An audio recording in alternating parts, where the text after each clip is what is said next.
Hello and welcome back to Adventures in Ovavarden. So big sorry for having a week off. We had some personal issues going on, but we're all back now. Happy days. Um, so I'll jump straight into the recap. Not much to cover, but the party left the Jotunn with Ettrig as their guide to hunt down and track which way Bardock had gone. On the travel there, they found an old campsite with some dead bodies that looked like they'd been killed due to their injuries. So they hadn't just died there and then. It looked like they'd either bled out or they'd just died of their injuries from what looks like the attack on the Jotunn. As Ettrig did say that they only killed 3, but they actually injured quite a few more. After that, they headed through the forest, up the road towards the Morning Gate, the city, and they found Bardock's party and decided to leave their equipment and their cart behind and skirt round the outside of their vision and attack them from the front and set a bit of an ambush. After quite a long and arduous fight, they were outnumbered. And realising that Bardock hits really, really hard, they managed to take him down. A couple of them, Kuri and Augun, were looking quite rough, but they did manage to take him down. And once he was down, they found that he had a couple of letters on them. One that looked like it had been pre-written, ready to send off to Carlton Hook, the leader of this organisation, by the looks of it. And another one, which were deeds to a timber yard in Morninggate, which had a bit of information on a lad called Glasden Darmer, who looks like he's something to do with the upper council of Morninggate, and a business name called LC Holdings Limited. So, what we'll do, we'll jump back into the game now. We are missing a couple of players. One of them will be joining later on, and the other one will be back in about 10 minutes. But we pick up, I think, at the end, just after the fight, after all the looting has been done, and Ettrig had a new spear forged for him by our resident dwarf cleric. So we pick up there. If any of you can remember where we left off after that, by all means update me, but I'm pretty sure it was just there. You were deciding whether to head to Morninggate or back to the Jotunn to help them on a hunt. I'm pretty sure the decision was made that we were going back to the Jotunn to help them hunt down the Guardian Drake. Yeah. Yeah. Okay. I remember differently, but fair enough. I remember it being said several times, and when it ended, we were like, yeah, we're going to head back to the cart. Yeah, I think you were going to do that, but then a couple of you were on about heading to Morninggate to get drunk with Ettrig and then going back. But that's before we found out that it was a day away. Oh, okay. Yeah, because when we happened, we said we're going to go to the Morninggate. You said, yeah, it's a day away from you. And we was like, oh, fuck it, let's go back and hunt down the Yeah, we thought we were just outside the city. Yeah, we thought we were on the border. Yeah, like the gates are right in front of us, and we're like, fuck, man, beer's in there. Just killed a random party of gangsters outside the city you've never been to. I never said we were smart. True. Do you want to adjust your camera a bit, because I could see your chin? I'm just stretching my back for the current moment in time before I go back to slouching. Just let me just get used to it. It's because I'm used to sort of crouching my spine constantly all day just to get to eye view of the camera. So. Okay, so around you, you've got one cart that's half burnt and pretty unusable. You have another horse, and you have one untouched cart, and the bodies of the Scarlet Hook members that you had taken down. So, what do you want to do? Have we already looted the bodies? You did. All right, well then, there's nothing I care about there. No, I think we were just talking about going back, weren't we? Yeah. Are we taking the Court and Hearts? Yeah, the horse and cart The Court and Horse. The cart and I'm going to horse. open a bar called the Court and Hearth. Yeah. I mean, the only cart we got left is our own. Because one horse is dead, the others just basically freaked the fuck out and ran. Oh, I thought Justine calmed it down. I mean, Yeah, she did. Oh, Yeah, yeah. she calmed down. Horse, yeah. I just So we remember have- being dead. a horse friend and a not broken cart. And I'm going to return back to my cart because I want to stop Algan from making a silly decision trying to be like, yeah, they can have all our stuff. Fuck that. I'm going to defend. Okay.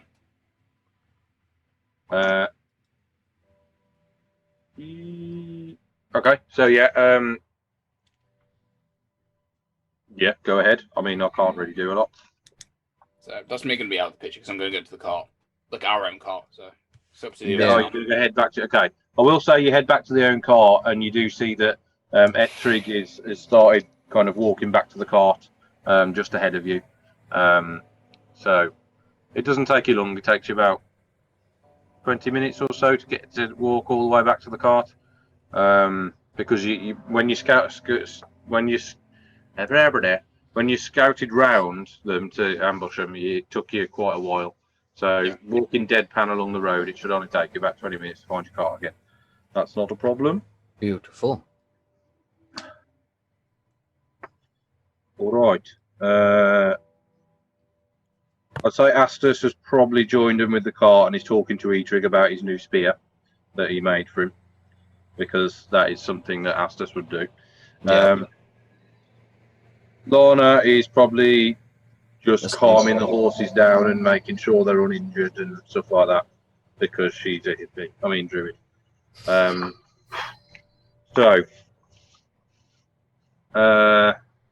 Efok and Augen, what are you two doing? Gonna go back to the cart. Okay, Yeah. you're all- Yeah, when we get there, I'm just going to climb on the cart. I'm pretty beat up at this point, so. And my meat masher's done, so I can't even like fix that until Algan comes back. Or Astus, I mean. Yeah, I mean it's the leather strap around the back of it, like the buckle snapped. It looks like it could be repaired with some leather. Which there might be someone at the village that might be able to help you out. Okay, so are you all deciding just to start making your way back through the swamp towards the Jotunn settlement? Yes. Okay, Making okay. our way downtown. Making your way downtown, walking fast. And I don't know the rest of the words. Pass. I'm I just homebound. want to be territory. Please stop. And I Um, miss you. Do. Okay, so you. If I could fall into the sky. Sing it like will pass me by. Fro, you gotta sing it like 2 Dungeons Deep. Oh, okay, sorry. If I could If fall. I could fly into the sky. And it's descended into chaos within- Pass me by. Okay. Right then. Insert So- amazing guitar riff. Heading back towards the swamp, you go down the same road that you travelled up, and nothing looks like it's changed. And then Ettrig turns and stops. Sorry, he stops and turns and looks back at you. And if you want to use your hit dice for a short rest, you're more than welcome to. Yes, please. I would love to. But, I'm going to use all 5 of mine at the moment in time, most likely. Okay. Because I went down to jack shit because I got the shit beaten out of me.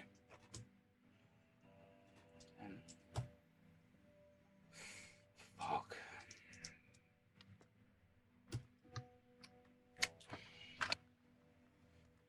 Okay. Nice. I got 5. To all 5 of my D10s, I got 19. Okay. Yeah. So, Ettrig looks up at you all, and you've been travelling for about an hour and a half now, maybe 2 hours. And he looks up to you all, and he's been walking alongside the horses again.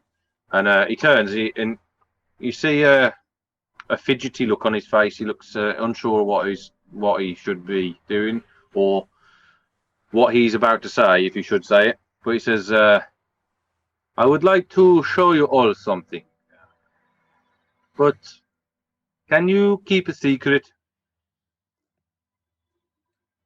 Well, we don't really talk to anyone outside our group very often, so We don't have any friends. To be fair, we don't even know each other's secrets.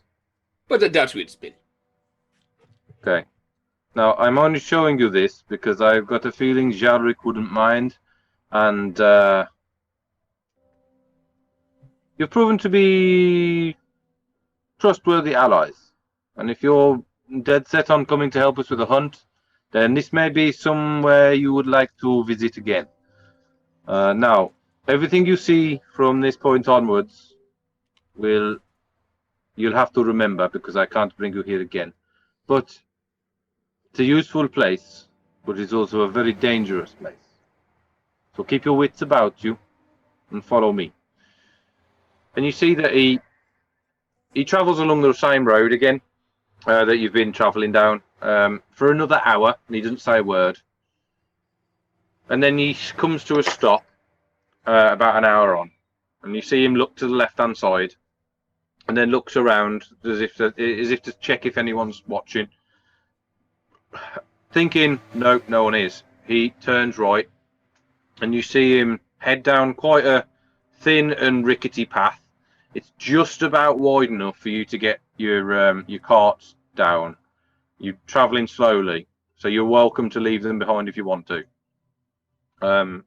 But as he starts to head down, only about half an hour passes, give or take. So you've maybe travelled a mile, maybe a little bit less than a mile, depending on your speed. And he guides you to a cluster of trees. And looking at the trees, you see that just behind the trees, there's a stone wall that's completely covered in moss. It looks to be quite old. It's about 30 foot tall from what you can see. And the trees around it are maybe 2 meters apart. And they seem to completely surround whatever this thing is. Looking either side, you can't tell how far along this wall goes. But he walks up to a bunch of vines and branches that look like they've just grown over what looks like might have been an old archway. And he looks around through the trees again, as if to see if anyone's watching. And then he pulls them to one side to reveal a 10-foot tall stone door. Can you all make a perception check for me, please? I'll roll for Astus and Lana. Ha! 19. 18. Well, 17. Astus got a natural 1 and Lana got a 4. So they're flirting on the card. Oh, did not know that she could be a monster like that. What did you three get again? 19. 18. Okay. So looking around, you don't see anyone that's has followed you. The wood seems quiet, which is weird because there's always been an ambient sound as you've been travelling through, whether it be like crickets or frogs or just general wildlife. Approaching this wall, it seems like there's an eerie silence. But looking at the door, it's quite hard to make out because of it being quite overgrown. It's very mossy. But you do see there's a carving of a woman on it. She looks like she's wearing a robe or some kind of toga. And she's posing as if she's holding something like an orb of some sort. But it's very grown over, as I said. So he turns to look at you. He goes, "Behind this is the garden of the Forgotten Lady. No one but our clan knows about this, but you lot have proven trustworthy, and I think you may find it useful if you ever travel through the swamp again. And he turns, and you see him cut his palm with his new spear, and it slices a good inch deep into his hand, and you kind of hear him wince a bit. And then he reaches his hand up, and he wipes his hand and the blood across this stone tablet that's in front of him. And as soon as the blood touches the stone, it gets absorbed as if it was there 1 second. And then you see it, and then it looks like it gets like drawn into a wall, into the wall, as if it's kind of like a sponge to water kind of thing. And then you feel a rumble, and then you hear a rumble, and then you see the door, and slight dust kind of falls from the outside of this this door as this whole thing rolls to one side.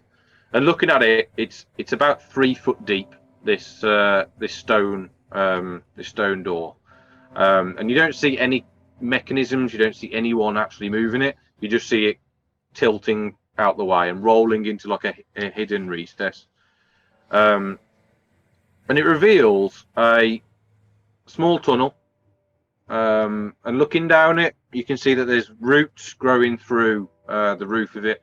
And at the far end, it looks like there's vines, and it runs for about 30 feet from the stone doorway. He stops and he smiles at you. Is there anything you want to do, or are you just going to go balls deep and go straight through this tunnel? Well, is he going in first? He kind of gestures with a hand, as like going as if to go after you. Doesn't say anything though. When he's doing that, do I see anything from his palm, from where he cut the blood? Yeah. You see that the blood is still there and it's still dripping. No, I mean from the cut in his hand. It's similar to this is like as I connect with Baden fault mines, it's almost like icy flames. Is there a similar entity which is affecting the blood, fixing the process? Make a perception check again. Oh, no worries. I'll tell you what, that strong dwarvish ale I had last night, I can't remember anything from the last 20 minutes or so. So 16, Jake. 16. Okay. You don't see anything that looks. It looks as if it's just been cut. It does look like quite a nasty wound, but yeah, it doesn't seem like there's anything magical about it or any kind of a similar effect to you. Well, I'll quickly update Asta says he's back. So you've decided to head back into the swamp to go hunting for this this creature.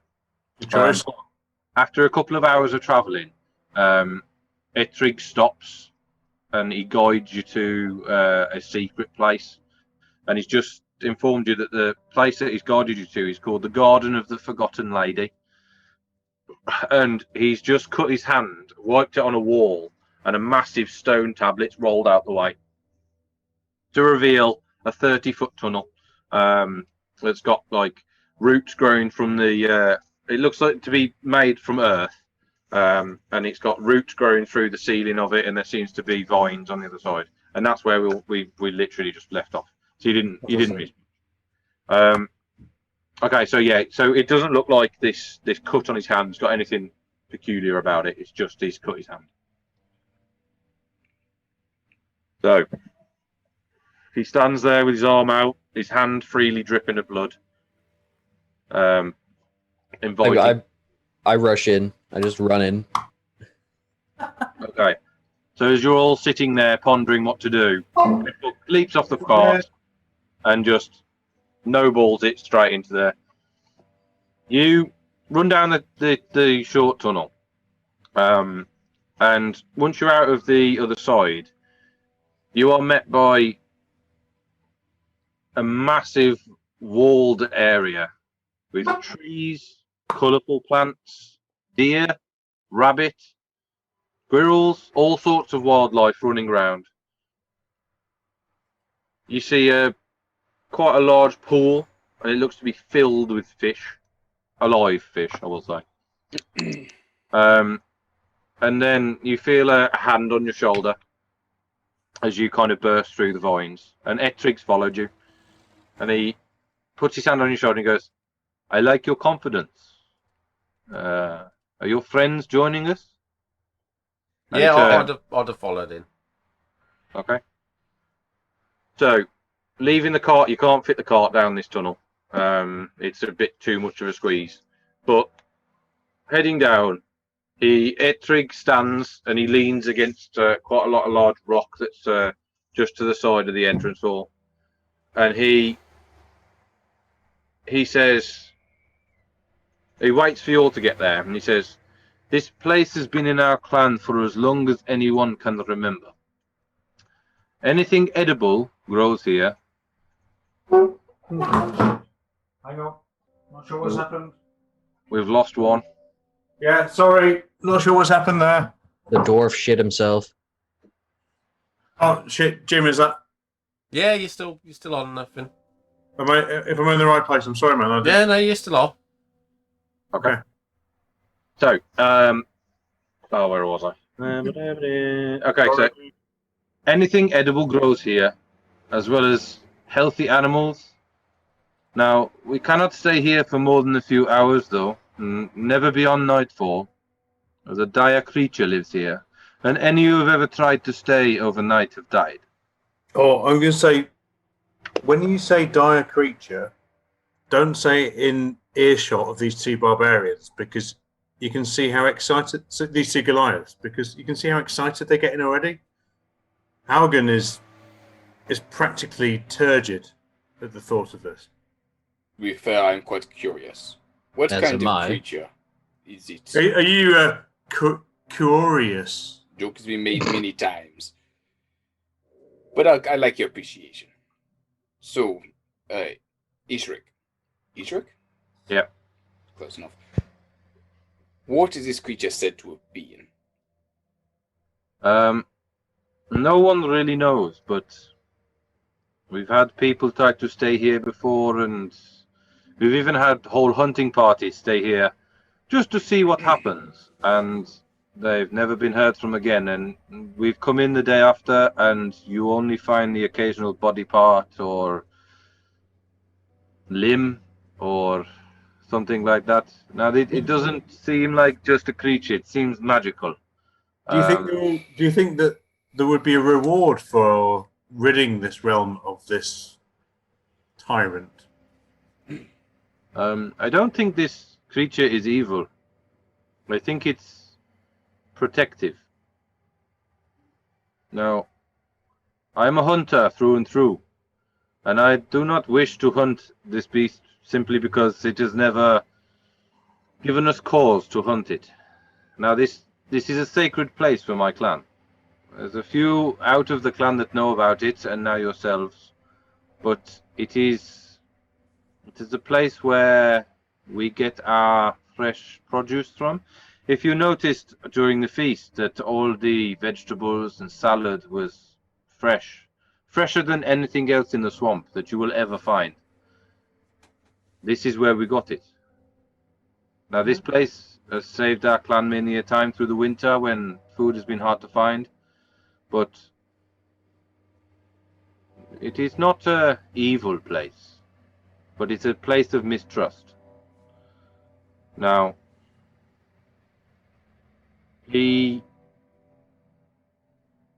guides you over to it looks like a bit of an allotment.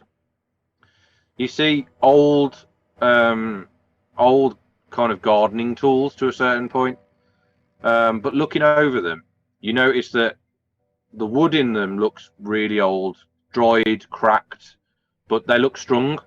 And you see that on the actually,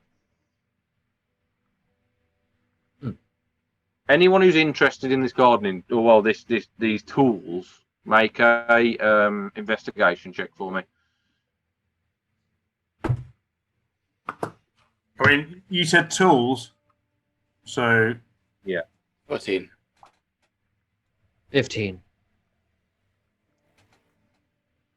oh shit.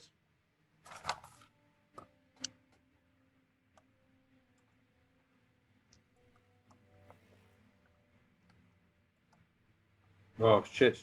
It's not going to be very good, is it? Oh wow! 13. Yeah. Right. Looking over them, you don't notice much wear and tear in them, but you do notice that they're on the handles. There are a very, very thin inlay of gold, swirling patterns, what look like branch patterns, and on the blades of these things, the blades are tipped with a very thin line of gold. And looking over them, they don't, even though they look old, they don't look like they've been used. And he guides you over to this garden, and you find that there's lettuce, carrots, all sorts of vegetables, and they're all fresh and healthy. From there, he leads you towards the center of this whole kind of garden area, and he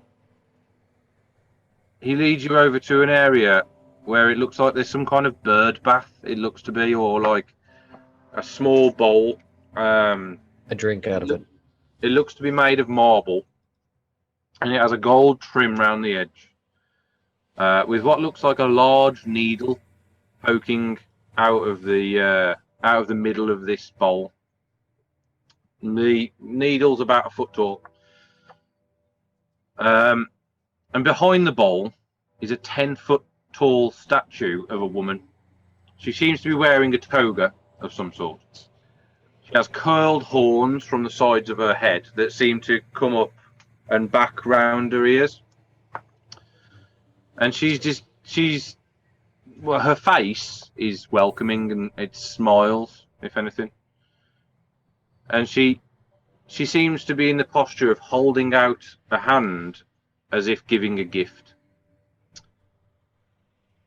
So, is there anything else you want to do before I continue? Drink out of bird bath. Okay, looking into the bird bath, You fucking weirdo. there's nothing there. It's completely empty. Oh. Can I make a religion check to see whether or not she has come up with any of the stories from what is said from my village regarding? You can. It will be a high DC though.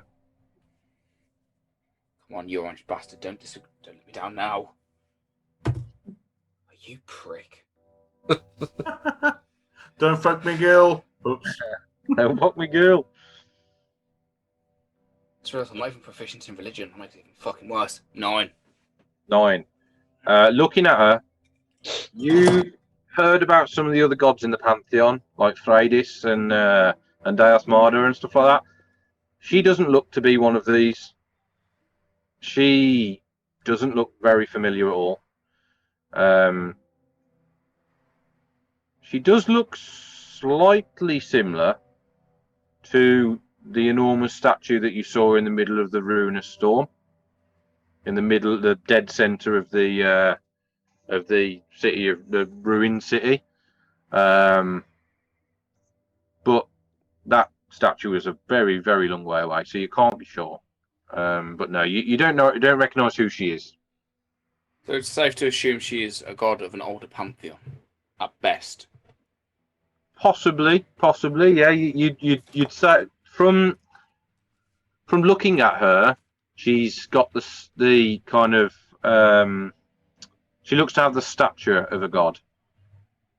So yeah, you wouldn't know for sure, but she looks like she could be a god, an old god maybe, or a forgotten god, or maybe a god for the city before it was destroyed. Okay, thank you. So, Light. I mean, part of me would be thinking about. I would like to rack my brains about this sort of thing, but I think Astus only knows his god because that's the only one I've ever experienced. So, I disagree. I think because of your background, you, as well as doing the blacksmithing stuff and worshipping Thorvald, you've actually had to study other gods, other pantheon, not other pantheons, but other gods in the pantheon, as well as learning a bit about the wild gods and the elemental lords and stuff like that. So you can, by all means, make a religion check if you want. Well, See if you we'll can- try. It's not going to be great. It's going to be. Oh no, it is good. It's 19. Okay. That little +1 to religion, motherfucker. With a 19, you think you've read something about a goddess who very roughly fits this description, and you don't know her name, but you do know that she was known as the giver of gifts, and that was kind of her. That was her nickname. Like, that's what her worshippers told her. No one knows what happened to her. No one that you know of. Well, no one that you know of from your travels or from Asmarine worships her. But she was a god. But you only know her as the giver of gifts.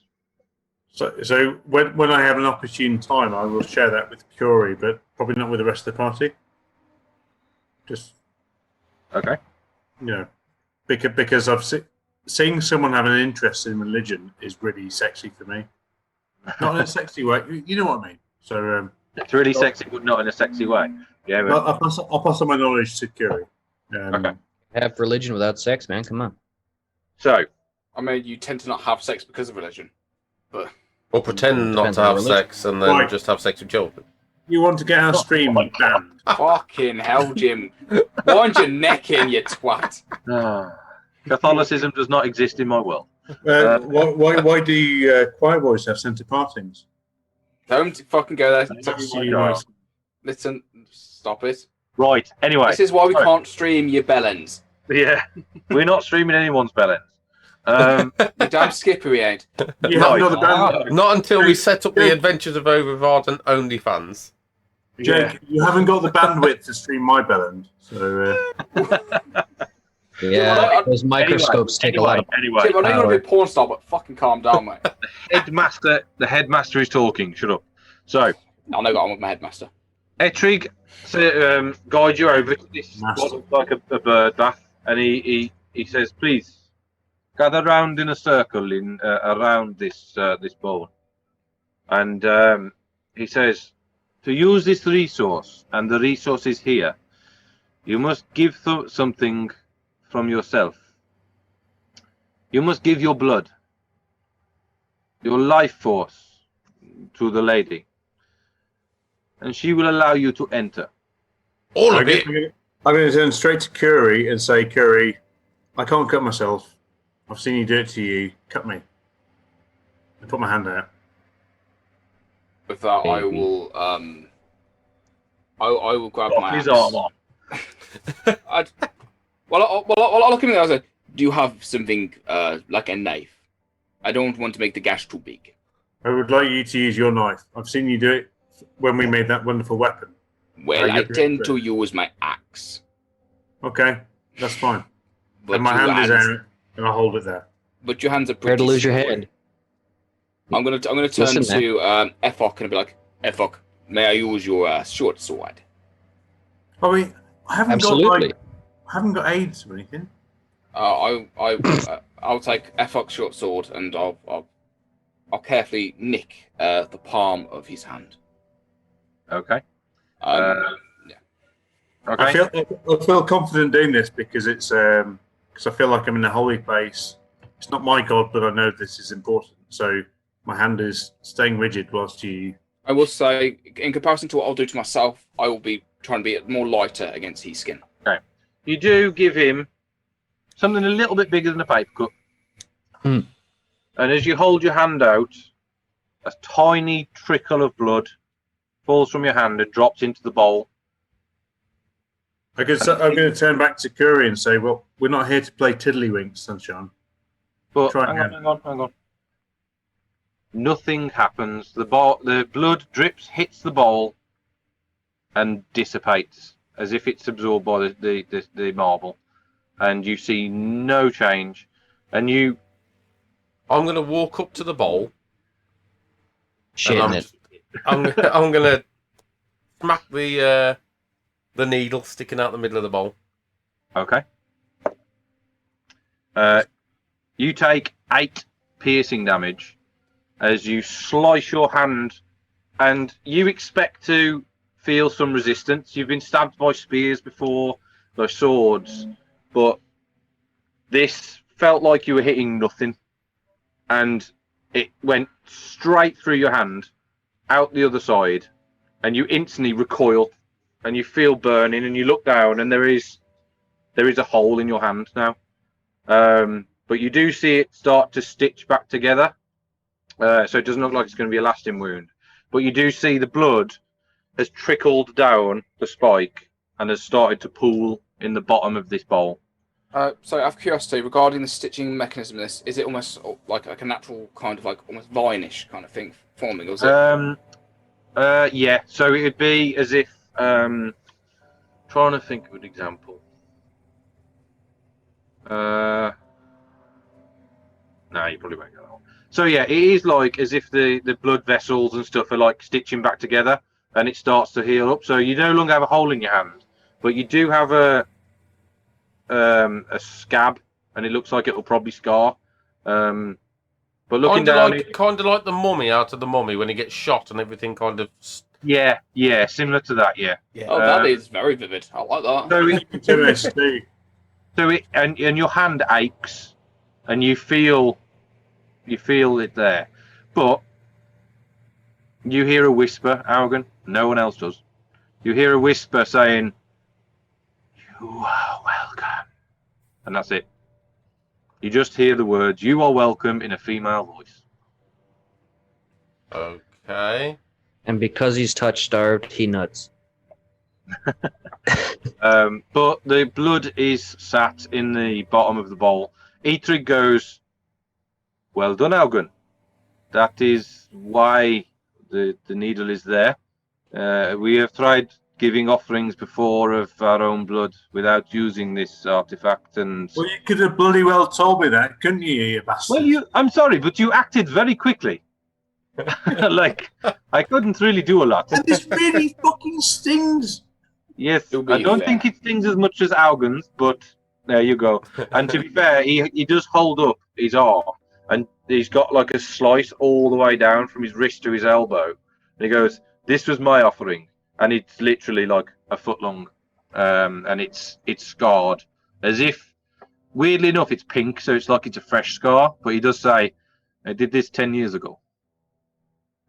He basically gave it 12 inches. Yes, I did. And what do you get for giving these offerings? You gain access to this garden. You cannot enter here without either someone who has given an offering, like myself, or you can't get in here. There's no way to climb the wall. There's no way to breach the doors. You have access to everything here. Unlimited amount of food. Every time we've come in and picked the vegetables, the next time we've come in, they are back and fully grown. Do you have ale? One thing we haven't seen in here is barley plants, no. Yeah, there's an ale tree in the corner. Well, fuck it, and I'm going to put my hand down on it as well. Okay, so you're doing the same as what Augen did.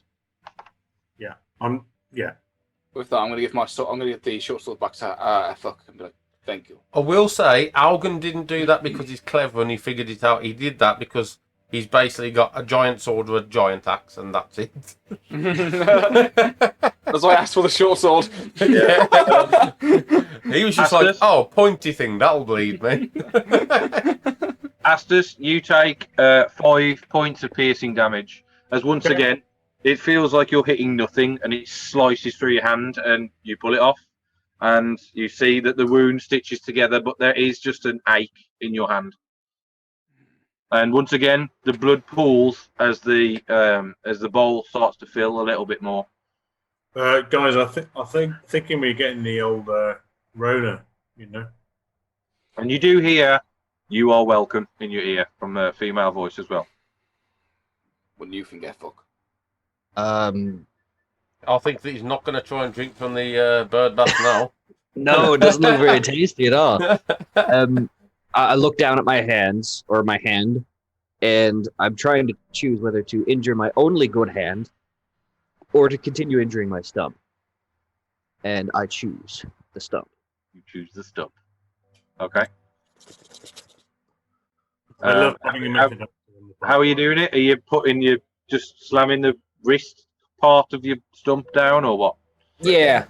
Just I want to punch the top of it like. Okay. You also get 5 piercing damage. Yay! And you hear in your head, "You are welcome." Thanks, bitch. I'm going to turn to Essek. Is it Essek? Etrid. Edgerid. Etrig. It's an artifact. Etrigg. Ettrick, right. Etrig. Ettrick. And I'm going to be like, as much as I would like to show appreciation to your goddess, I feel as if my devotion to Beadenport would undo such gratitude. That is fine. It is your belief. We do not believe in this goddess. We just accept her gifts. She seems to ask for nothing but a small offering in return for a bountiful. Well, you can see for yourself. This food never runs out. I would like to hold my charm of Badenfort, as I'm going to think about those in my village and the true nature of Badenfort, as I want to run my hand down my own blade to cut myself before I plant it towards the pillar. Now, before anything happens, I'd like to lean over to Kiori and whisper, only one of us needs to have access. You don't have to betray your god like this. It's more the fact that my god offers that protection, fortification towards a village. This goddess has a similar motive. I would feel kind of like Badenfort was frowned down upon me if I didn't show my respect to the goddess who protects such a village as Badenfort protected mine. So I want to at least give the blood. I will say, as you're doing this, Lana just walks up and just slams her hand on the spike. And Jim, she takes 4 piercing. If you could just note that down somewhere to tell her back. Write it on her. I'm going to roll my Crimson Rite damage because technically it's activating Crimson Rite before I I was do going it. to say, I did roll a d6 as well, and you took 3 slashing damage from that attack when you cut yourself. For myself. It's only 4 for Lana because she's got a tiny hand. So I rolled 3 on my Crimson Rite, and then what I get from what you put. Okay. Yep, that sounds. So that's the damage from you doing your offering to Badenfort. Before I slam my hand down onto the pillar as a way to sort of show respect to Badenfort and to the goddess of the bloods of protections. Okay, you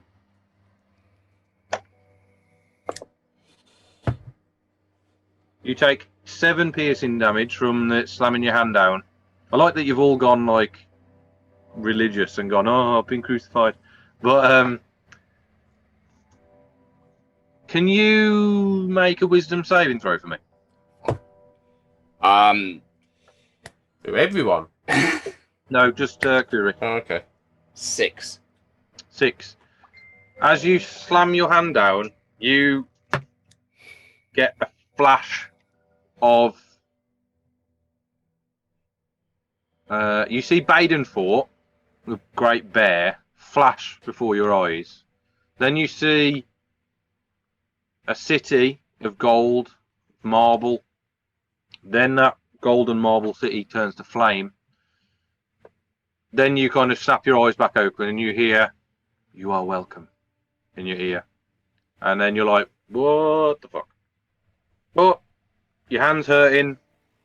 You heard the whisper. Pretty much it. So, Ettrick goes, "Well, We shouldn't linger here too long because nightfall is close upon us. And I do not want to be caught here overnight. No. We can camp outside the grounds. We can start heading back, move further down the road. We can probably get back to the settlement in the morning. But I don't want to stay here. And you see that he visibly looks shaken now. He started to look round as if you look up, you do see that there's canopy above you. But you see that the canopy, behind the canopy, there is like a purple night sky. And, well, sorry, not purple night sky. Like, night time is starting to come on.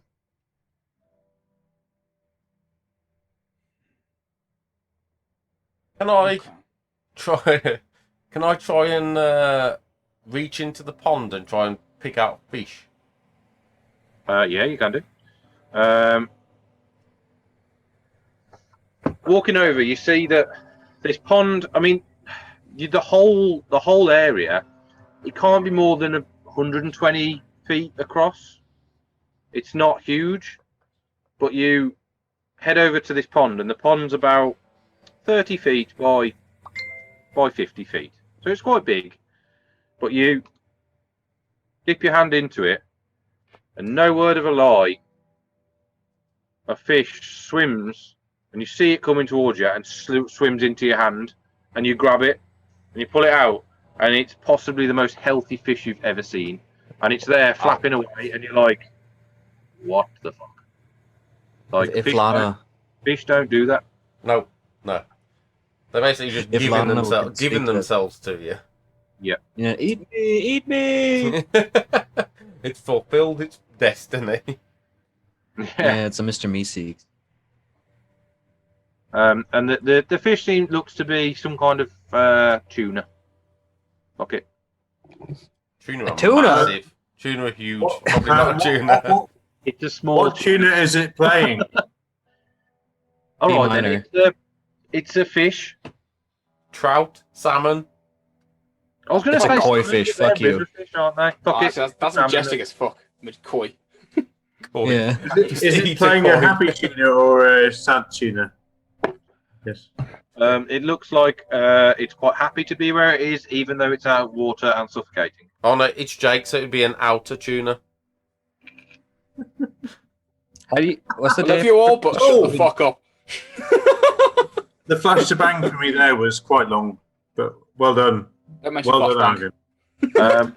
Right, so at this point, Etrig says, and he kind of looks up at the sky and he goes, you have about an hour until you need to be out. I shall wait outside with the cart for you. Do what you need. And you see him on his way back. He just goes over to the allotment bit, and he pulls out a couple of carrots and shoves them in his sack to his side, and then he heads down the tunnel. Wait, before he goes, I'm going to say, look, I mean, I've not always been in the cloisters, you know, and the way you're treating us right now is almost like when the priest took me to the whorehouse and left me there. I feel like you're like setting us up for something and then just retreating to see what comes after. By all means, you can follow me out. I am not going to try to stop you. I am just here to offer a gift to you for your loyalty and your trustworthiness. You believe him. Roll an insight check. That's the thing, isn't it? Insight, that's going to be fun, isn't it?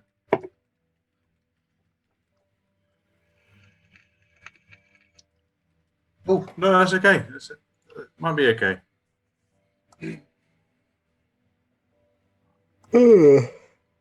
I know. Right. Apparently, you can't just write rue 1d20 plus 5. These roomier dice. Get some real dice, man. Yes, I've He's got got many loads. real dice, but it's easier this way. Oh, it's only an 11. That's rubbish. How is it easier? You take like an hour to fucking roll anything. He sets up micros so they can press a Oh. button and get it rolled off. But- He seems But genuine. I haven't set any macros for anything that's actually useful. So You get that soon. He seems genuine. You do see that there is a certain amount of knowing fear in his eyes. And he does say to you, "You're welcome to leave with me now. I'm just saying, you have an hour. Do what you will, pick what food you will, fill your bellies, but you need to leave before the hour is up." So I reckon I'm probably just going to leave. I'm going to, lads, make sure you're out within the hour. Otherwise, I'm going to come back in and get you. I'm going to leave with him. I'm literally just leaving with my fish, and on the way out, are there any like fruit trees, and I could just pick something off a fruit tree and start eating it? Yeah. You see that there's quite a large, once again, very healthy looking apple tree, not far from the entrance to the tunnel. It has, strangely, it has more than one type of apple on it. Oh, I'm gonna look for the biggest, juiciest apple I can find. Oh God, he's gonna get apple AIDS. As if walking past, as if you were like the tree knew what you were thinking. An apple, you hear a k, and an apple lands on the floor and rolls and just bumps into the side of your foot, and it is a chonker. Awesome. Right. Like an Asian pear. I'm holding my fish by its tail, and I've got that over my shoulder, and I'm just gonna pick up the apple and start munching and walk out. Okay. So you walk out and you get to the cart, and the horses are there, and they seem relaxed. They don't seem skittish at all. Ettrig kind of finds like a root at the bottom of a tree to go and sit at, and he kind of sits there and he kind of leans back, and you see him stuffing something into a pipe, and then you see him get a bit of flint and he lights it, and you just see him sitting there and he goes, "I'm not going back in there, but the rest of your friends that are in there, make sure they come out within the hour." May I ask you, Ettrig, why won't you go back in? Did you my follow? brother was the last one of the last party that decided to try and stay for the night, and I only found his leg. I will not stay there overnight. I have lost friends, I have lost family. Every generation, there is a group of people that think they can break the rules or try to test the gods. And every generation, we lose people. So we see where the sun is now, and we can probably estimate where it'll be in an hour's time. Yeah, it seems like at your guesstimate, an hour's time, it will just have dropped under the horizon. So I'm quite comfortable sat here, but if it gets to about half that length of time, we're going to go in and start chatting a lot. Okay. If I'm able to go back in, but we'll wait for that. Okay. Well, you do notice that as you're leaving the tunnel, the stone door rolls out the way, and then you hear a as it closes behind you. Go on. So for Efuk, Lana, and Kuri, Lana is currently stroking a deer and commenting on how healthy this deer looks, as if it's fed well, if it's never been hunted, it's got no natural predators in here. Is there any hay nearby? Like, have you ever been Let's have a quick 5-minute break, and then we'll pick up in there. Oh, okay. Yeah. Are there any black currant trees? There seems to be, yeah. Wait. I didn't roll investigation yet. Oh, there does not seem to be. This is more so for time than actual finding it. Oh, okay. Because remember, Because like, you got an hour. all right. Because like, I wouldn't mind having some black currant on me just to make some juice every now and then. Okay, so what did you roll? I rolled a 3. Takes you a good half an hour of going from. You go from bush to bush. You find raspberries. You find they look like they could be blueberries, but looking closer, they seem like they're those little weird red berries that you find that have got like a dark colour to them. And look, searching round, you get distracted a couple of times by like groups of rabbits like jumping round, and you're like, this is a weird place. And you do skirt the way. You don't find any noodles. but you do skirt your way around the outside of the wall, and you do find there's a cluster of blueberries, and you reckon you harvest a good like a coin pouch's worth. So you've probably got about 20 berries in there, give or take. 20 berries. Cool. And they do look large and juicy. Yeah, juicy berries. Kuri, what you doing?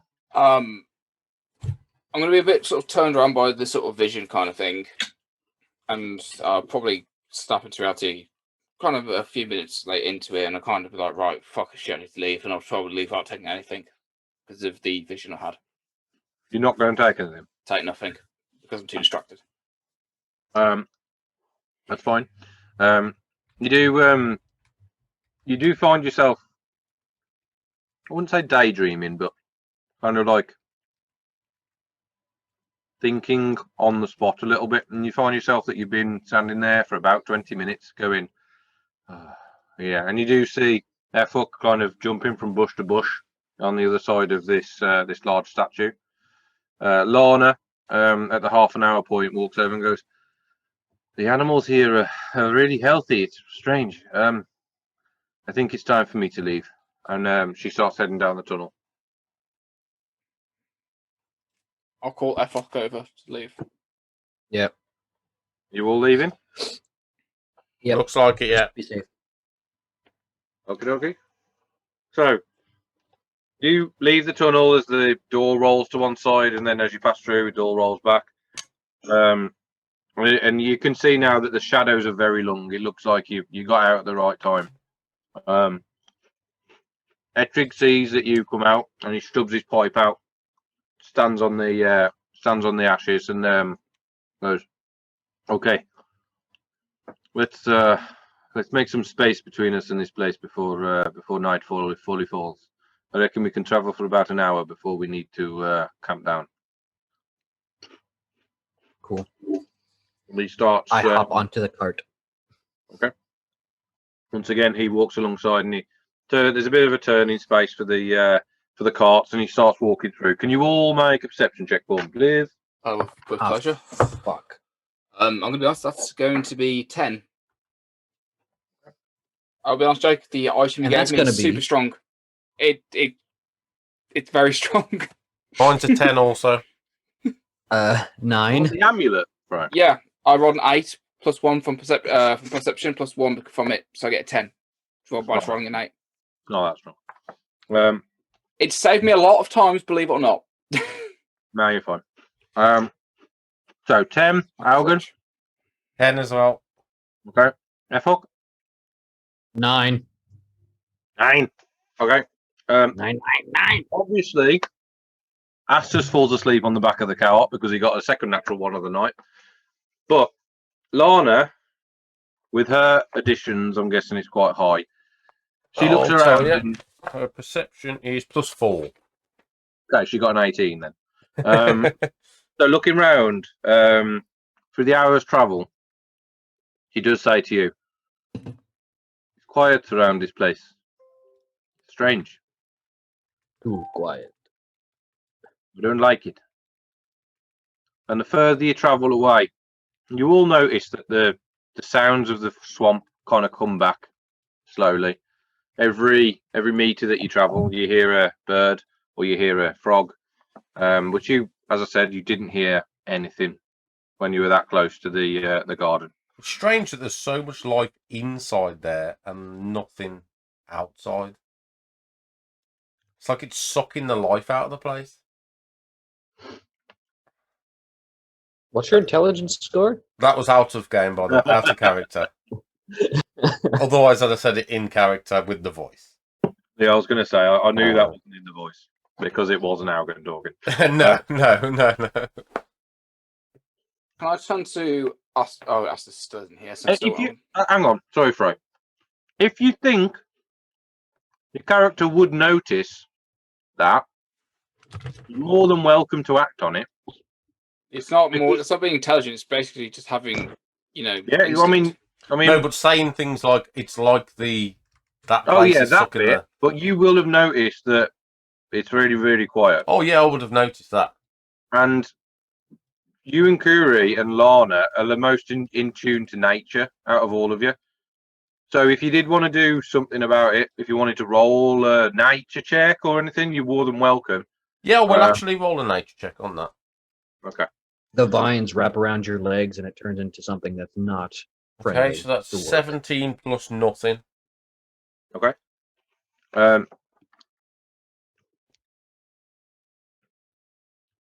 I'd say you've been travelling for about half an hour. Fro, are you doing a nature check as well? I'm going to say no due to my distraction at the moment in time. Okay. Yeah, that's fine. Algan, you do notice that it's deadly quiet. And you start to notice it more when you get about half an hour travel away from the stone door, and you hear a frog croak, and it kind of makes you jump a little bit, as if to go like you weren't expecting it. And then you start to notice that some of the forest sounds have started to come back. After about 45 minutes of travel, you hear more, and then you start seeing like you see like quite far off in the distance, it seems like a stag pokes his head round from a tree and then runs off and darts between the trees, and you're like, I haven't seen any animals for a good couple of hours, and you only notice that about 45 minutes away, and it starts to make you go, hang on, it was very, very quiet back there. Yeah, so it wasn't so much that I noticed it was quiet, it was more I noticed when things came back and go, oh shit, yeah.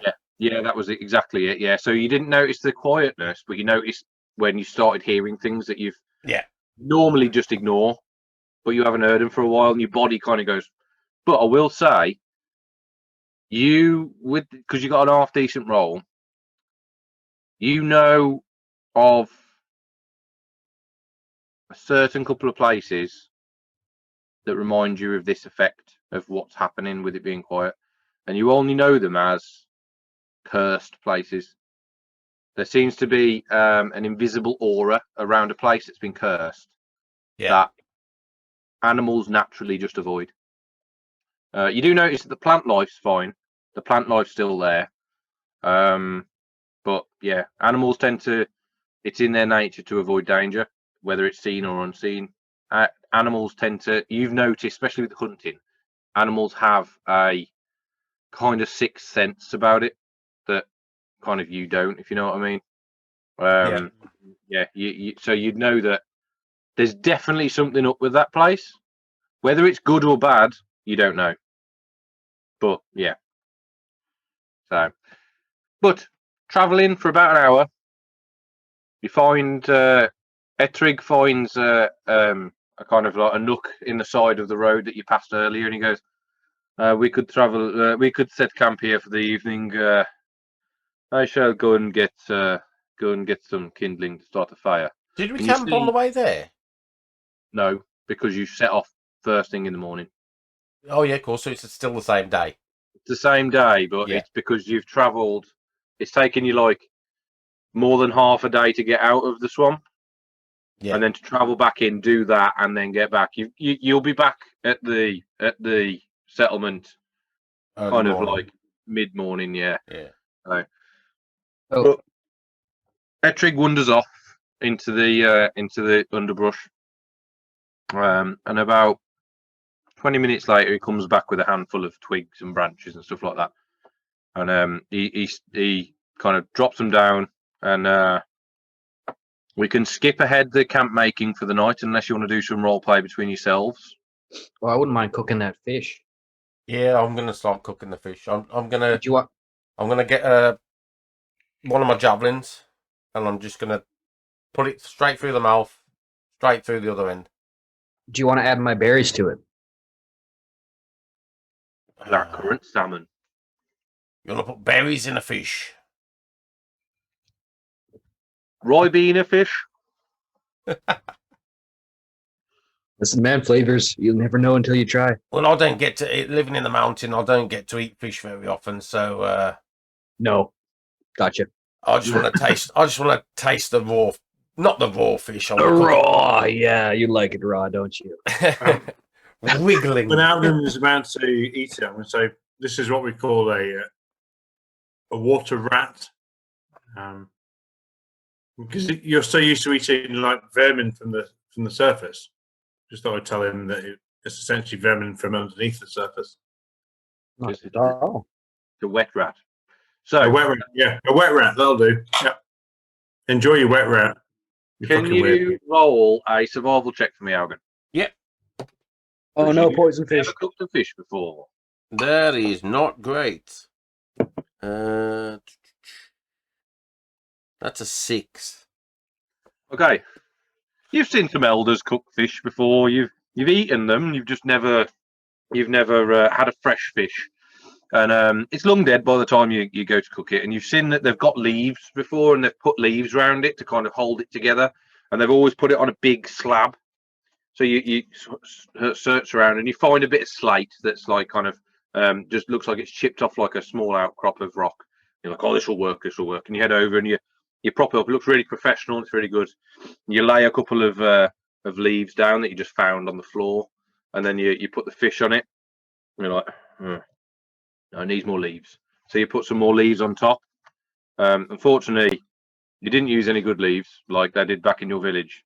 You just used some random leaves you found on the floor that had probably been there for weeks. And You leave it for a good hour to cook because you think, nah, that'll be long enough.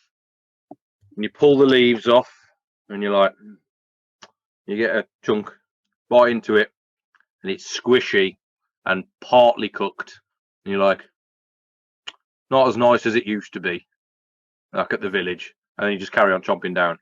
I will say, you do get quite a lot of bones in your mouth, and you take your first biteful and then go, and you start scraping the fish bones off your tongue because you didn't prepare it, and you're kind of sitting there thinking to yourself, this is why they never let me cook back in the village.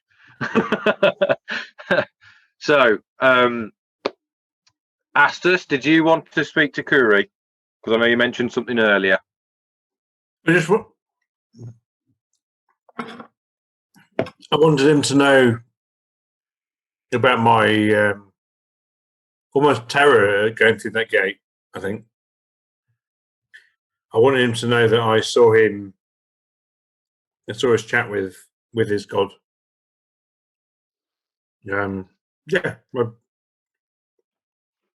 and also tell him, what I saw in my check as well. And I passed it on to Curry, not to the group. So, okay, yeah, I'd say you can pop off for wood gathering again because you're creepy and you both walk off quite a lot. But you, I'm not creepy. I'm fucking awesome. you are. Anyway, so you, so Kuri, he basically tells you that there was an old god that was that no one knows a lot about, that had a civilization basically worship them, but no one worships her nowadays, and she hasn't been heard of for a very, very long time. And that's all that he's ever read about her. There isn't a lot of scrolls or scriptures or anything like that about this goddess, but hence why they call her the Forgotten Lady. Yep. Shut up, you! You don't even know that gods exist. No, I don't know what forgotten means. Alvin, look at this! It's a really nice shaped stone. Fetch. I will say, out of game, I wouldn't say there's a lore dump, but there's some quite important lore around this whole kind of situation. Yeah. So it's a good time to take notes if you're going to ever take notes. I know it's normally Justine who does it, but yeah. As soon as he mentions that, I'm gonna be like, when I gave my blood to as an offering, as I also gave respect to Baden for it, I saw a vision, that of a city of gold, almost of marble too, beautiful in every situation, turned into what can only be described as destruction. Flames bursted from each. The flames just consumed this city in its entirety. Does that? Now, Astus, I will say, just in case you forgot, that sounds very similar to the same vision you had from checking the stonework. All right. So I'm going to show him my. Penis. Remember from my dream, I carved a little person. When I drifted off during my watch and I experienced some visions, I ended up whittling a little lady. I'm going to show it to Curry, but only to Curry. Okay. So, was this person in your dreams? Does the woman match the statue from the fountain?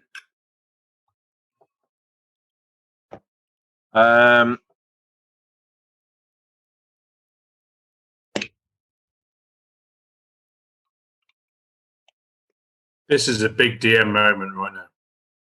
I don't know if his camera's oh no, I saw him kind of smirk a No, little no, bit. no. I wasn't frozen. I wasn't frozen. The carving that Astus did. Carving Astus does it match You remember when the statue of the woman? You remember in when I sort of zoned out and then I had this vision and then No, I remember that. I'm just trying to remember what you. I carved an image of a small image of a lady, and I haven't told anyone about it.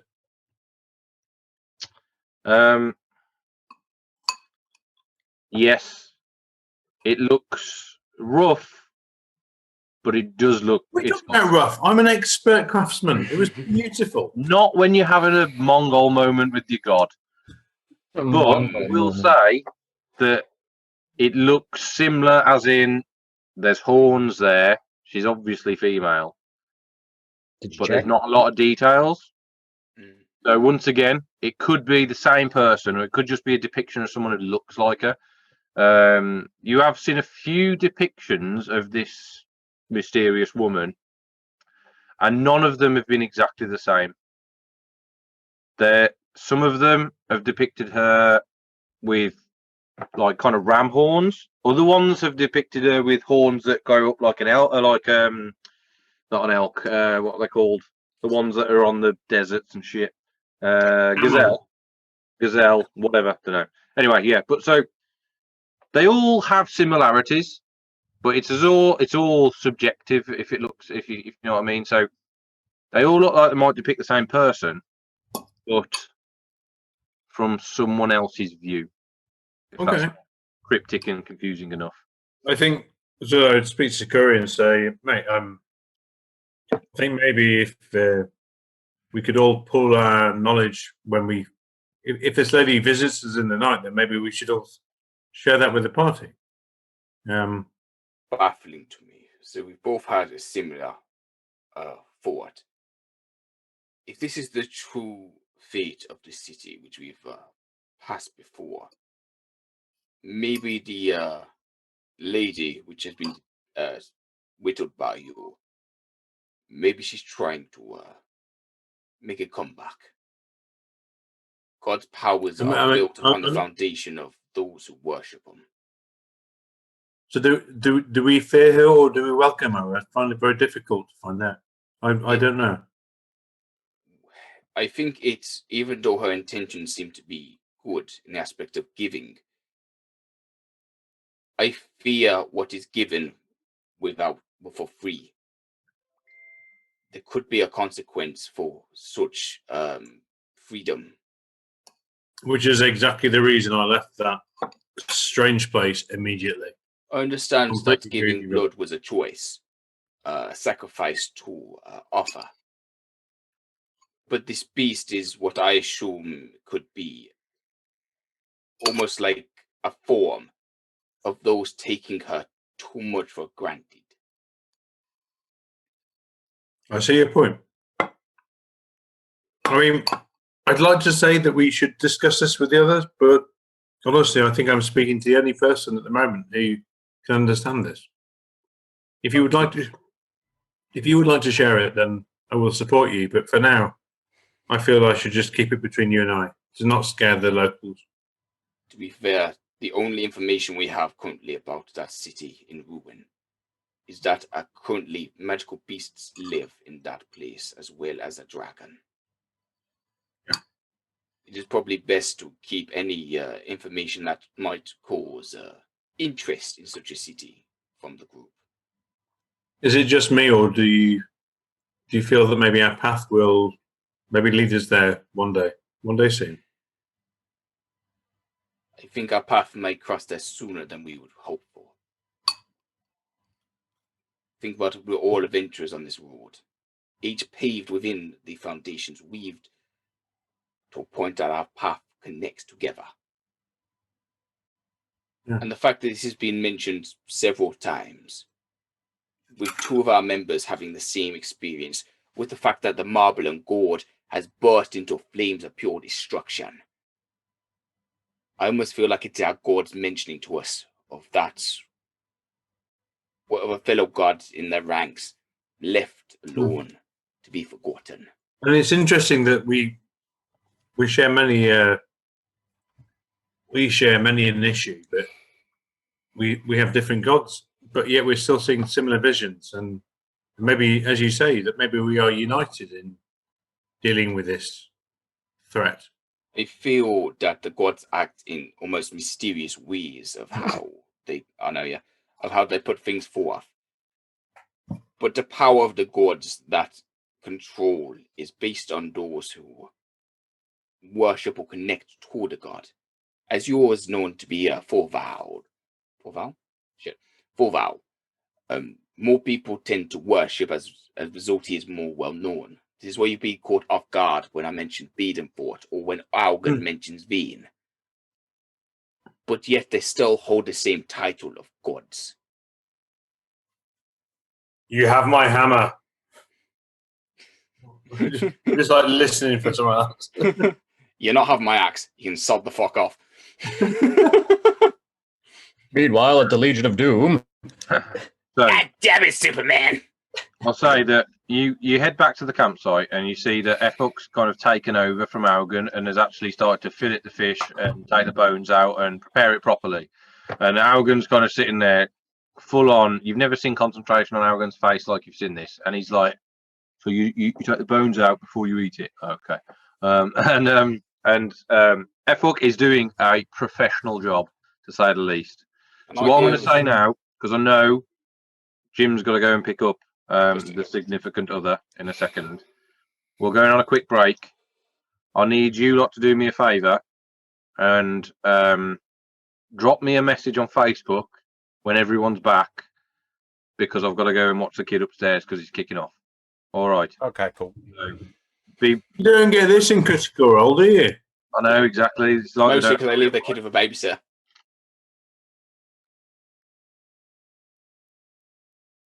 Okay, welcome back. Sorry for the break. So, we've lost a player, but we're going to soldier on anyway. We've got another player hopefully coming back in a little bit. But for the nights, for the night that you're camping down now, you eat the rest of the salmon, feeds most of the party. Efuk fillets it much better than Augen did, and actually cooks it this time. And you you start to book down for the night. Who's taking first watch? I'll take the first watch. Okay. Can you roll a perception check, Of please? course I can. Yeah. Oh, hey Bob. And that will be, give me a second. A 19. 19. Okay. Yep.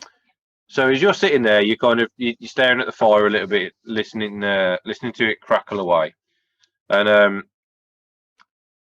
you hear the normal kind of chirping of crickets and the sound the frogs make. That I got what's it called, a ribbit of a frog. You do hear some branches cracking, and you look over and you see some kind of four-legged creature, not too big. Looks to be maybe some kind of fox or something. Edge close to the campsite, and then notice that there's someone sitting by the fire and dart off into the distance. But other than that, it seems like quite a quiet evening. You've noticed, as same as the rest of them, that the wildlife has kind of come back out now since leaving the kind of area where the garden was. That's the point. Did Jim fill you in what's happened? Yes, in the car. Okay, that's fine.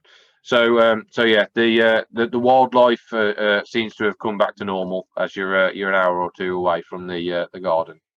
But it comes to the end of your watch and nothing seems to have gone awry. Who are you waking up? I will wake Curie. This is fucking me. Okay, Kuri, you get poked in the face by your little midget friend. Can you make a perception check for me? It's a natural 20. Well done. Nice. Happy days. So, I was expecting a nat 1. as you stand up and you kind of chuck a couple of more logs on the fire, you kind of watch as Lana tucks herself up in her sleeping bag, and you kind of hear the rhythmic sounds of her breath. And before I fall asleep, I would like to don't fall asleep again. Okay. As you sit there, you feel your eyes drifting shut, and no, I'm joking. As you sit there, you kind of you've noticed as well that the wildlife has come back to life to a certain extent. You see, you see movement in the kind of surrounding area. Nothing threatening, and then you hear the normal swamp sounds, and then you hear quite a far off clang of metal. It sounds like either a battle of some sort, or it doesn't sound like a natural sound. It does sound quite far away. You kind of hear the echo, the second-hand echo to a certain extent, and you hear a roar. And once again, the roar sounds quite far away, maybe a couple of hours. Does the If roar that- sound like something I've seen, like heard in the past? Roll a history check. Oh, actually, no. Roll a nature check. Yeah. Oh, that's actually really fucking good. Nature is wisdom? Yeah. No, it's intelligence. Oh no, sorry, yeah, it's intelligence. Derp. Sorry, let me just double check to make sure that's right. This is going to be plus 6 overall. It's going to be a 24. Wow. Well, you know exactly what it is. You even know the dude's name, and you're like, "That's Gary." I'm sure it's going. No, I'm joking. You recognise the roar 100% to be a Minotaur, and you're once again it's part of the Beast Men sub race that you've fought with quite a lot of times, and you hear the roar and you instantly pinpoint it as that's a Minotaur. And you sit there for a few minutes and you listen, and you think it might be more than one. And as I said, it does sound quite far away, but it does sound like the direction you're heading.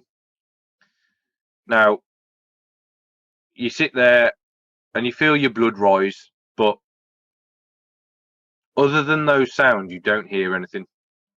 I would like to ignite my mace and just try to make sure that the entire perimeter is surrounded with enough light to avoid any intruders. Just in Okay. case there's any scouts. Roll a perception check with advantage. Oh, no, investigation with advantage.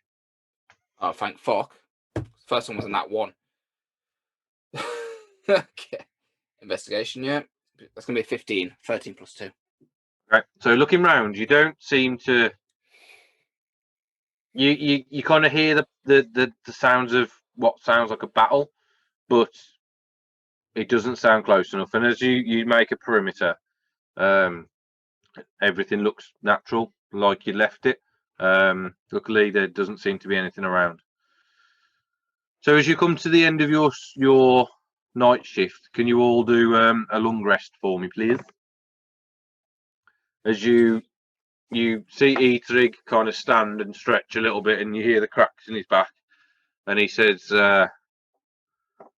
"Right, if you don't mind, I'm going to head back ahead of you.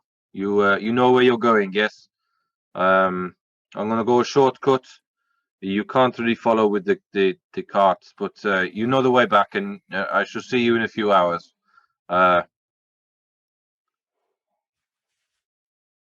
Yes, look after yourselves. And you see him, and he kind of packs up his sleep roll, throws it over his back, and you see him grab a couple of rations, and he kind of starts heading off down, and then you see him head down the road a little bit, and then take a left, and he disappears into the undergrowth. So now you're without your guide, but you do know the way back to the settlement quite easily.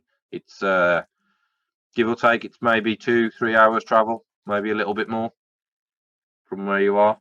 Cool. So Breakfast and head off.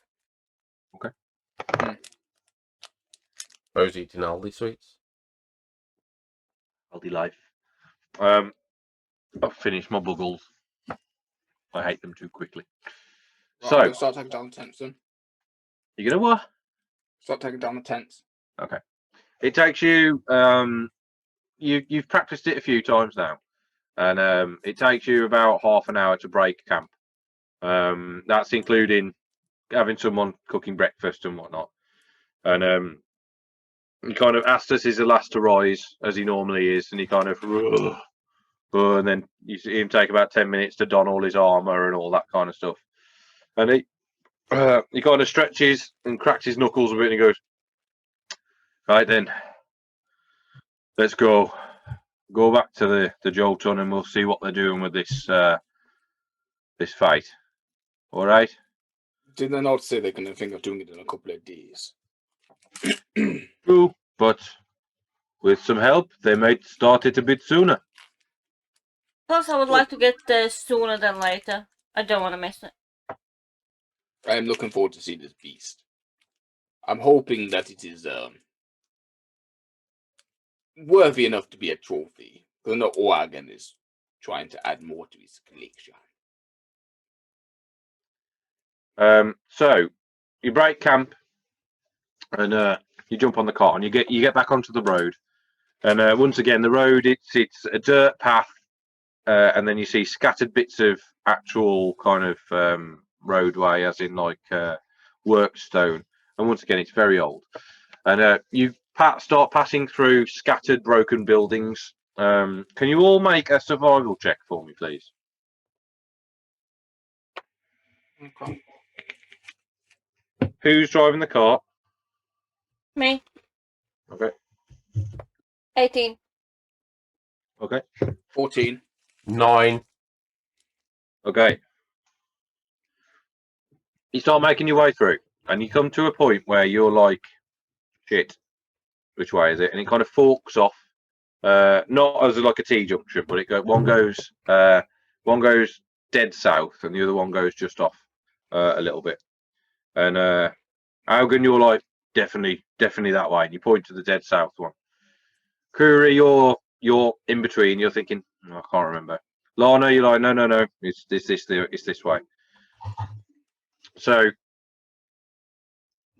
you start edging through, weaving between the ruined buildings and the kind of partition walls that seem to have like still standing after a millennia, but have half fallen down. I saw that, Jim. But you start working your way, and after about an hour and a half, can you all make a perception check for me, please?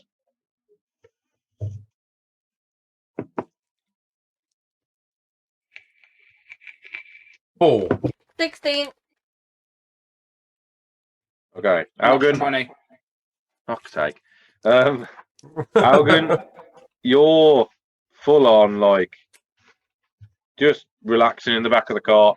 You're feeling the road kind of bump underneath you, and you're like, and yeah, you're pretty oblivious. The other two, though, Lana, as you're traveling around, you're concentrating on the horses, but you do notice that there's movement up ahead. Kuri, you're kind of propped up behind Lana, looking over her head and just kind of seeing where you're going. You do see you're heading towards the Maelstrom. You're heading further into the Rune City. You think you might have taken a wrong turning somewhere. And thinking back, you do remember that Eithrig did take you from a main road to a side road and then back to the main road. It looks like you might have missed it just slightly, and you seem to be heading a little bit further into the ruined city than you did before. You start seeing the stone walls of the long forgotten buildings littering the landscape more and more. If you notice, you look down at the furs on your armor and the hairs on your arms, and you see that they start to stand up on end, as if by static, the closer you get. And looking up, you do see that the maelstrom, obviously, it's above you, but it's more above you than it has been before, and you're thinking, shit, we might have taken a wrong turning. But you think, we'll carry on a little bit, and then, if not, we'll turn round. And slightly further along this path, you see some figures in the distance, about 100 feet away. There's a low-hanging mist from the morning that still kind of obscures your view slightly. Can you all make a perception check, and I'll make one for those two. Mother's dice! The other two don't notice shit. 21. 18. 12. Okay. You matched Astus, Augen, so you're kind of having a deep talk with Augen about hunting techniques, and he's asking you what weapons you found best, and you say that spears were pretty good when it came to kind of throw in as many spears as you could to take down a large beast, but when it came to up close combat, you'd be using shorter hand weapons.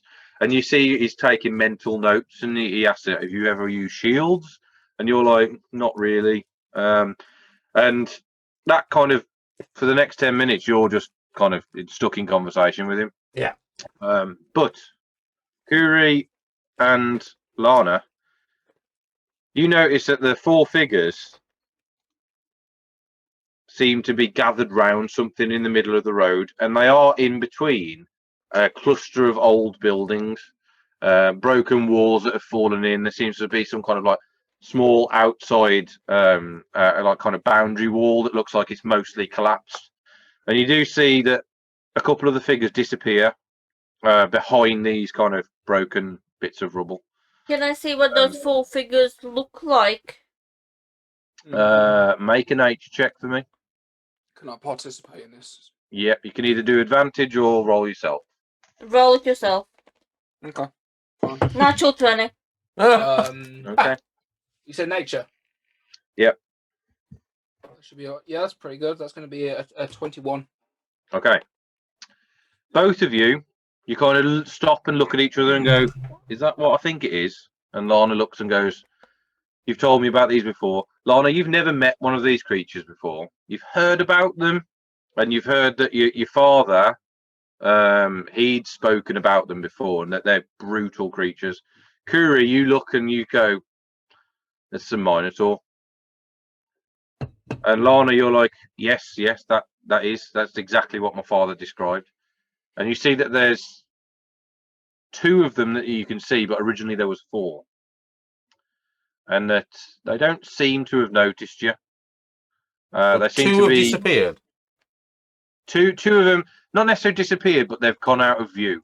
So they've kind of they were maybe patrolling, and they've gone behind walls to a certain extent. Is our road going forward towards them? Yes, directly through the middle of them, and it looks like it gets to a point where there's looks like there's an old broken down watchtower of some sort. It's a round building that's completely crumbled, and it's half dust kind of thing. And you do notice that this is definitely not the way you've come before, because there's a wall going across, and there's no way of getting your carts across this wall. Maybe if you shift some of the rubble, you might be able to pull them through, but you think this isn't the way. You're about... I stopped the car. Yeah, I was going to say, you're about 80 feet from them now. You first spotted them at 100 feet, you're about 80 feet from them. Have they noticed us? Roll a perception... roll a perception check. Well, not participate in this one because I'll be looking at Algan. 15. Okay. It doesn't look like they have, no. It looks to be, if they're... The two you can see are faces towards the floor, kneeling down. It looks like they're feasting on something. Okay, That's I on the turn floor. to Curie and the rest of the group and quietly say, "Alright, we need to turn around and go quickly." No, we need to kill them. Seriously? These are beast men. There might be more of them. If we can shred those away from what we have, we can reduce their numbers. Oh, for fuck's sake, why do I travel As, with you guys? As much as I'd like to agree with you, I actually think we should go with Lana's plan and turn around. You want to keep these people living. Last night I heard minotaurs in battle. These could be those minotaurs, which means they are weaker. But we don't know how many there are. This is just one little. There might be hundreds more. You think there's going to be 100 more? Huri and Augen, can you roll a quick history check for me? Yeah. Okay, with pleasure. Ooh, With advantage, actually, Okay. with advantage. Pleasure. Oh, that's not for 20. Oh, for God's sake. Doing good tonight, Fern. These dice are fucking beautiful. I'm using metal What are we oranges. doing? Investigation? No. History. History. Oh, history. On top of that, Jake, that would be a +5 onto that, so that'd be 25 in total. Yeah, I didn't do good. Okay. Augen, you've fought Minotaurs before, and you've actually gone one-on-one with Minotaurs. You don't know much about their behaviour and their stature in the Beastmen Society, but you know that they're not easy to take down, especially one-on-one, but they are easy to defeat to a certain extent. Kuri, you know that, once again, you've fought them, you've come across them before. They are hardy folk. They're probably the most honourable out of all of the Beastmen, but they're also the most solitary. Sorry. So you tend to find packs of Minotaurs away from other Beastmen like gnolls and such, but they take up a commander kind of role. So they could be just the 4 of them that you saw, or there could be 4 of them and then maybe a small group of gnolls or something like that around the corner. But you do know that they tend to be quite solitary creatures, and they keep themselves, and they're only really come out in the world when they're either feeding, hunting, or commanding. You wouldn't know that without a fucking natural 20, I will say. I'm loving this dice. These dice are my favourite. Definitely using this from now on. Yeah, pop the orange No dice. Pop the Gosh, orange that's dice. amazing. Orange metal. I've gone heavy.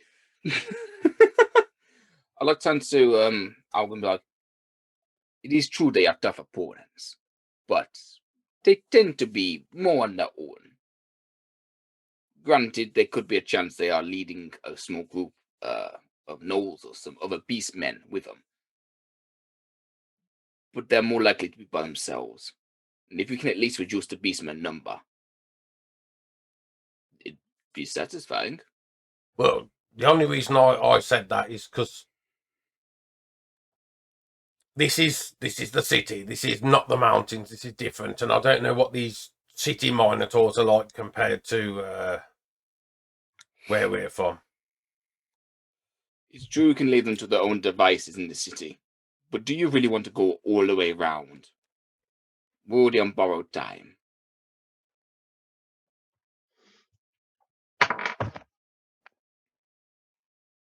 Do I you reckon- really think we can take them on? I would like to give it a go. But I know I could take on one because I've done it before. My tribe and myself has participated in fighting minotaurs one-on-one. They are more honorable than most, granted. But I honestly feel like we can take care of them, keep the cart going, and get to the village. Just think about it. Minotaurs are honourable. More honorable than the other beastmen. Yeah, you wouldn't call them honourable, but you would call them more diplomatic. I've never let them breathe long enough to utter a word to me. So I mean, that's think true. about it like this: what if they stumble across the Jotunn when the Jotunn ends? noticing what's going on. They might be capable warriors, but think about how many pointless lives could be lost if we don't take them out now. Okay, you've won me over. Let's do it. Oh, I really don't know sometimes why I travel with you guys. Astus is like, I need to stretch the muscles. Let's go. And Efok's like, yeah, I reckon we can do this. Let's go. I don't know why he's turned into a cockney, but all right then. Haha. Told your uncle, Fanny's your aunt. Let's go kill some minotaurs. He's got some sort of Barbosa. It's like, hey, I'll take him out like the Black Pearl. That's the thing. I forgot what a fucking pirate sounded like, so I just did a cockney voice. You got to think about the West Country. So, Like, think about a trow. right. If you, so what are you doing then? You're going to jump off the cart and head up, yeah? Oh yeah, I'm Yeah. wielding my fancy great axe. Okay. With the opportunity of knowing that we're going to be going to combat, I'm going to do the initial cut now. Before we go into combat, I would like to change it to Direwolf. Okay. Okay. So yeah, I'm going to roll my damage for Crimson right now. Well, I got a chance. Mace, All right. by the way. That's 2 So- damage. Okay, sound. So as you approach, I'm going to reveal the map if you're on roll 20. Oh, yeah. Justine, can you jump on roll 20? Yeah, sorry about this. No, it's Completely all right, it's all forgot.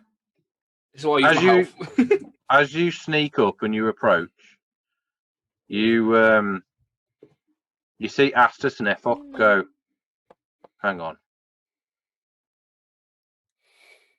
And I think that's revealed, yeah.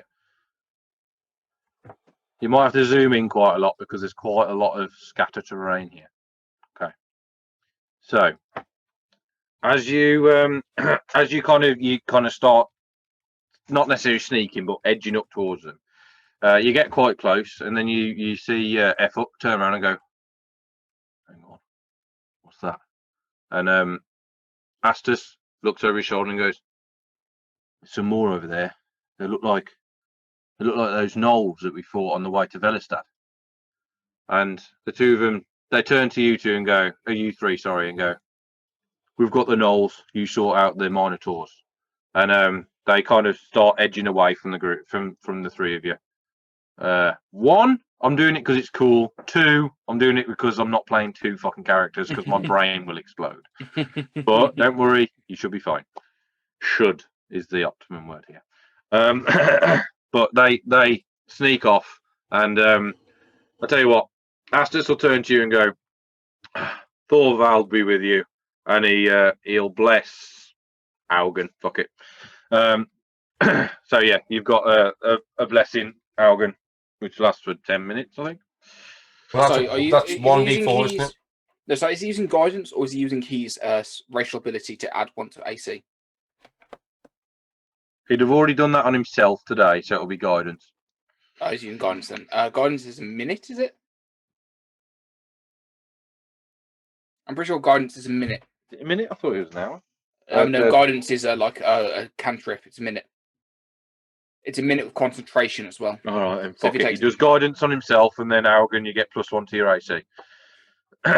God, confusion of not having character sheets. To be fair, I've played Forge Cloak before, so yeah. Okay, yeah, fair enough. Whee! I know how it works. Okay, big. so you see those two head off, and they both look at you and nod, and you see Astus and Efok kind of smile and look at each other, and then you see that there's only a group of like maybe 3 or 4 gnolls that are scrapping over some kind of carcass of some creature just in another clearing away from you.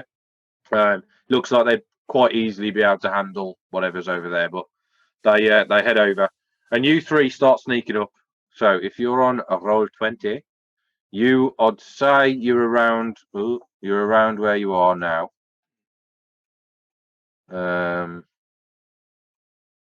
Yeah. So you're there, and then you see that there's the 4 of them are kind of gathered round. 3 of them, sorry, are gathered round like a corpse of some kind of small creature, and one of them seems to be doing a bit of a kind of scouting outlook thing. Are you sneaking, or are you just going to go balls deep? I think I will be sneaking and I will silent speech to Augen. And yeah, I think we should sneak up, get a bit of an advantage. I'll be sneaking because I know exactly what I can do. Yeah. Yeah, let's sneak up. I'm going to go down the left-hand side of the map. Okay. Can you all roll me stealth then, just before you move your icons? Yeah. Knowing because I'm in heavier armor than the rest of them, I'm going to try and separate from the group. Okay. Because I've also got a right disadvantage. So I'll be going towards the actual main structure, which is to the right-hand side of the map. I wouldn't bother.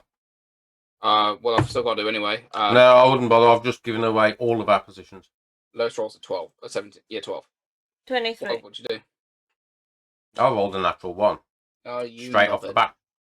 Lol. Okay, so Lana, 14. you start sneaking around and you hunker down quite a lot. And you, I'll say, Lana, you get to about there, and there seems to be a fallen tree in the road. Mm-hmm. Augen, you get to here, thinking you could probably sneak up really close to them, and you end up tripping. And I'll say that you're not prone because you got up, but you fall and you knock some rubble over, and it seems to alert them all. They rolled extremely badly on their perception, but unfortunately, they have quite a lot of perception. So they got a 10 when I rolled a 3. So they notice Augen fall down. Lana, it doesn't look like they've noticed you. Kuri, what did you roll? Since I rolled a 17 and a 12 with disadvantage, that's a +2 to 12, so that's 14 overall. Okay. Where are you headed to? Around the right-hand side of the map? I was going to go right-hand side because I know I'm the more likely to be detected, so I was going to try and kite them. Okay, I'll say that you get to there and you don't think they've noticed you. Okay. Okay, so can we all roll initiative, please? Ooh. Oh, no. Oh, that's so shit. What, you told to roll really shit? Yeah. I rolled 4 + 1, 5. 2 + 2. Okay. Justin, you rolled worse than me. I rolled Yeah. 15 + 2. Can't solve for shit, but you can sure as well fight. Yeah. Yeah, I'm waiting for- His problem is he's too eager. He's Yeah, I'm ready to waiting- fight, so he can't stealth. Yeah, I'm he waiting for the literally- moment you get the alert feat. I'll say that you start to edge forward, and then you trip, you fall, and you'll just instantly go, yeah, it's time. I honestly can't wait for you to get the alert feat, Jim, because I know you're going to get it eventually, just so you got an extra +70 initiative. Yeah. Constantly ready. Let's go. Okay, so first up in initiative, surprise, surprise, is Augen. Okay. So these here, these what look like walls, so they're just low. Which ones? So between me and the first guy in front of me. They are about 7 foot tall. They look like they were walls to a building, so they look like they're not low. The lower ones are the smaller ones, so the ones with the cobbled stone. They're the lower walls. The thicker walls that you're looking at, they're the taller walls. Okay, I'm gonna go 5, 10, 15, 20, 25, 30. Hang on. Okay, yeah, you can get there. Yeah. Yeah. So I thought you'd skipped one. No. Yeah, you managed to run forward and you kind of jump and turn, and you skim through between a breakage in the walls, and you see that there's one just around the corner, 2 in front of you, and there's one on the other side of the wall that seems to be the one that was on the lookout. Yeah, so as I come round the corner and see that first one right in front of me, I'm going to go, "Hurrah!" And I'm going to rage. Obviously. And then I'm going to go for an attack. Okay, roll for attack then, please, buddy. Okay, that's Did you all get your XP from the last session, by the way? I leveled up to level 5, so yeah, I think so. Okay, that's What's your XP now, for? 6,655. Yeah, I haven't put mine down then. You'd already leveled up, hadn't you, Algan? Yeah. Yeah, that's fine. And that means I haven't put mine on. Okay, so first attack is a. So what is it? 15, 21. 21 definitely hits. Okay, so that is one of those and one of those. Oh, that's terrible. 5, 7, 8, 9, 10. Ooh, throw with the whole half your class level. Is that rounded up or rounded down? I believe it's rounded down for class levels because it usually ends up being too OP otherwise. Okay. That's how most of them are done. I'm not sure whether or not it's done with Z-Lock because it's not actually explained. So I'd assume it's rounded down like the rest of them. So that's only 11 damage for the first attack. I think if that was rounded up, it'd be OP as shit. So you kind of lunge forward and you slice and it kind of bounces off its shoulder, and then on your drawback it seems to cut quite a large chunk out of its shoulder. Yeah, and that's 22 for the second. Jesus.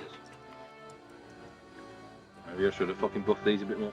Hang on, I need to do the maths with the calculator because I am not the smart today. Wow, that's 984 million. And that's 14 damage on the second. God, I'm rolling really bad on the dice. Right, Jim, first things first, clear your mind, and woosa. Woosa. Woosa. Okay, so Woosa. you That managed fucking to sleepy. take chunks out of each of its shoulders, and it seems to be angry. And you do see the one that's standing in front of you. It's got like a brown skin with it. I'm using troll like tokens on this because they don't have Minotaur ones. So and it seems to be well armored, but it seems to be older than the rest, and it seems to have taken the damage, but it still looks pretty happy to fight. Give me 2 seconds while I find out the XP for the last session, just in case Justine ends up having to level up. Okay. She won't. She's behind me in XP, and I only just leveled up. She's she won't level up. Yeah, I won't level up. I'll just add it at the end of the session, both together. Yeah, I only just got to level up, and she was at the start. And of the most level, likely I will level up then, so... Yeah, you level up for this. Okay. Cool. Alright, I'll sort that out in a bit then. Cool. Alright then, so yeah, as soon as you take a couple of chunks out, it's now their turn. So, you're all raging, aren't you? James is. Okay. So, this might hurt, just to let you know, mate. First one, the one in front of you just attacked, he's going to go for an attack. Oh, fuck me. That's a natural 1. So he drops his weapon as he's kind of a bit distracted, and then when you took the swipes at his arms, he's dropped his axe to the floor, and he's kind of kneeling down, so he doesn't do anything. The other two, on the other hand,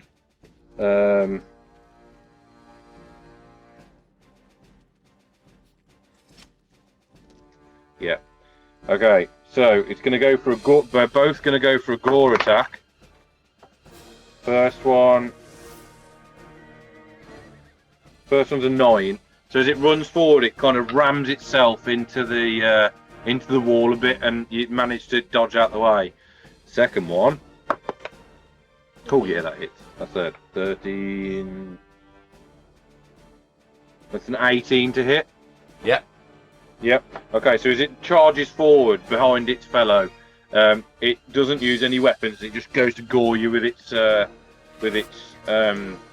horns, but it's got an ability called Charge, which adds damage. So it'll be. Oh shit me, that's a lot of dice.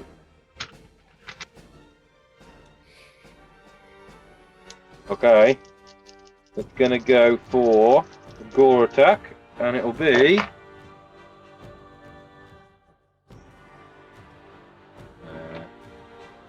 Oh, maths.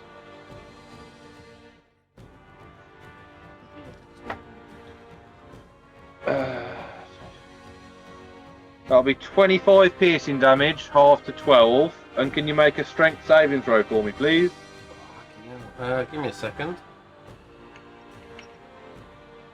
Yeah, charges is basically doubles the damage. Strength saving throw. Natural 20 plus 5. Okay, so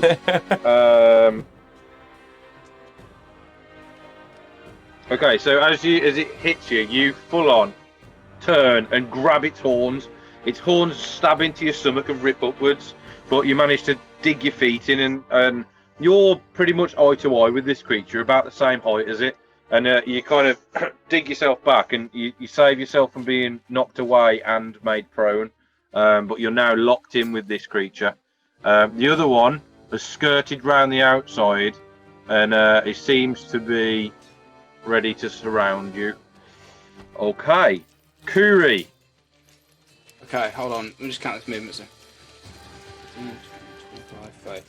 I'm gonna sprint across because I assume I hear the attacks of the Algans, like raging. You do hear the clangs of metal and the roars and stuff. So I'm gonna sprint down. I'm gonna see that the guy's preparing, and kind of out of his sight, I'm gonna swing my mace into the side of his head. Okay, go. Roll for an attack. Ooh, that's not. I don't think that's gonna be good, mate. That's gonna be a 14 to hit. 14 is their AC. Oh shit! Natural armor, bruh. Oh my god. Okay, I love my massive pluses. Hold on, I'm using a D8, I believe it is, plus my D4. There's a Crimson Right die. Oh, that's weak. That's a 3. 3 damage? In total, yeah. 2 piercing, 1 cold. Oh my god. Yeah, I roll shit when it comes to damage every time. Fucking hell, it's not even worth writing down. Okay, so as you run through, you see it notices you. It's true though. It notices you just as you kind of run around the corner. As you swing your mace, it goes to duck, and you actually hit it on one of its horns. And you see it kind of get a little bit of whiplash and like knock back, and then it turns to face you. And you see it's holding quite a large great axe. And it's like, and you see that the winter air. It's still cold at the minute. It's still winter, and you see that like plumes of steam come out of its nose as it gets angry as fuck. I will say as a free action, your fight is with me, beast. He'll be like, my fight is with the overworld. And okay. angry bull. Lana, you're up next. That was quick. I would like to move there. Okay. And as a bonus action, I would like to rage. Okay. And I pack tactics, so advantage. It's advantage anyway because you're flanking it. Well, obviously, but still. She Just saying. likes to mention pack tactics. Exactly, Yeah. I love pack tactics. I'm well fucking well. Why don't you play Cobalt then? At least you wouldn't have fucking lucky. Because Ooh, halfling, they're ace. Halfling druids, man. To be fair though, this is why you play fucking Cobalt Rogue, because you get pack tactics. Yeah. And Cobalts are amazing. I love Cobalt. That's 17 plus 5. Fuck, of course it is. Yeah, that hits. And I'm going obviously. for a bite attack. Okay. And There's a wolf darts around the corner. You see it. Algan, you're still facing the one you've just hit, and you just see the giant wolf leap onto its back.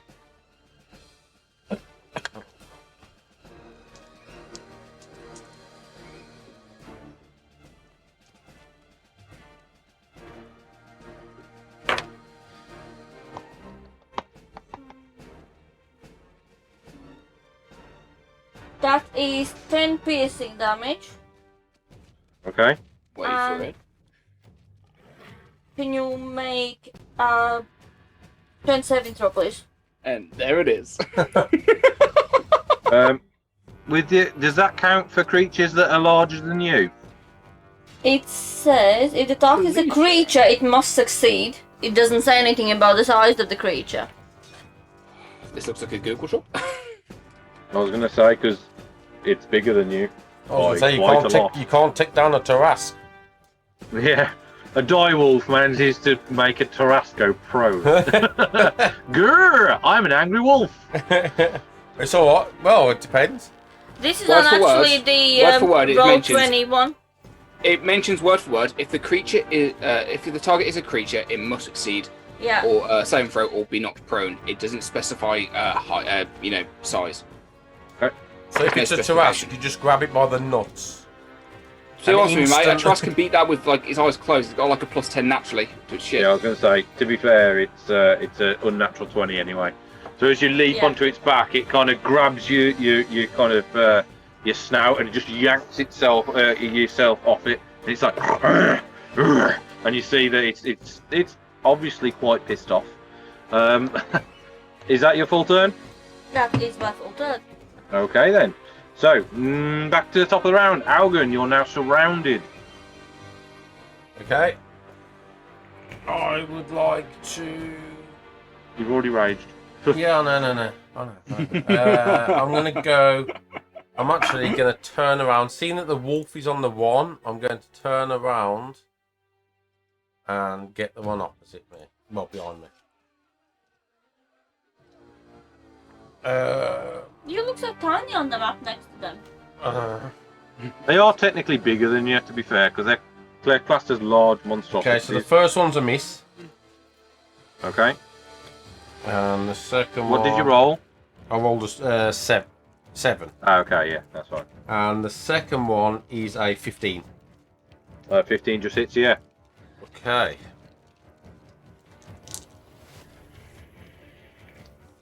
Oh, what's going on with these crap rolls? Okay, so that's 14 damage on the second one. Nice. Rolls gets 14 damage. I roll, get fucking 3. Come on, mate.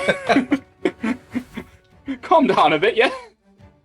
Okay, so first one, it's still kind of pulling its horns out the wall as you go to decapitate it, and just at the last second it pulls its horns out the wall. But you see the advantage there, and you pull the axe up and use the back of the axe to smack it in the bottom of the jaw, and it kind of stumbles back and just goes. Is that your full turn? Yep. Okay, cool. So back to them again. Mr. Angry Bitey Wolf is going to turn around and go for an attack on you. Just a quick question. Sorry. Where are our two companions? You already mentioned, Justine, earlier on, please pay attention. They've gone off to fight gnolls. Yeah, so Okay, to sorry. make my life a little bit easier, they noticed there's a pack of gnolls that are not far from you, and it seemed like they might have noticed you, so those two have gone to deal with them because it seems like a bit of an easier fight, and Okay. you're dealing with the big bads. Cool. I Sorry know about that. it's- Please pay They'll attention. get XP for it, don't get me wrong, it just makes my life a little bit easier. They'll just get a lot less. Yeah, quite a lot less. Unless they can kill them and come back, because I'm doing their rounds, so... right, what was I doing? Oh yeah. So it's going to go for a great axe attack on you. Which one? Lana. Oh, that one. Yeah, bite Yeah. it. Bite him face to face. That's a Chill out, Jim. You're gonna be fine. 15 to hit. Just hit. Just hit. hit. Dude. Direwolves, man. Oh my god, I haven't used these dice in ages. That one. Cool. Oh my god!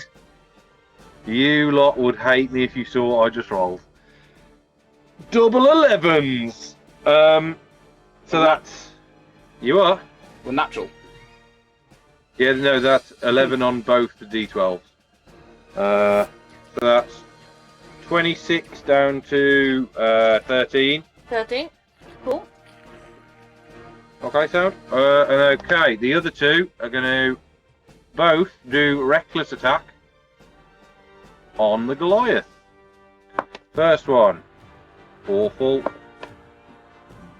19 plus 6. So that first one hits. Oh, Jesus Christ, man.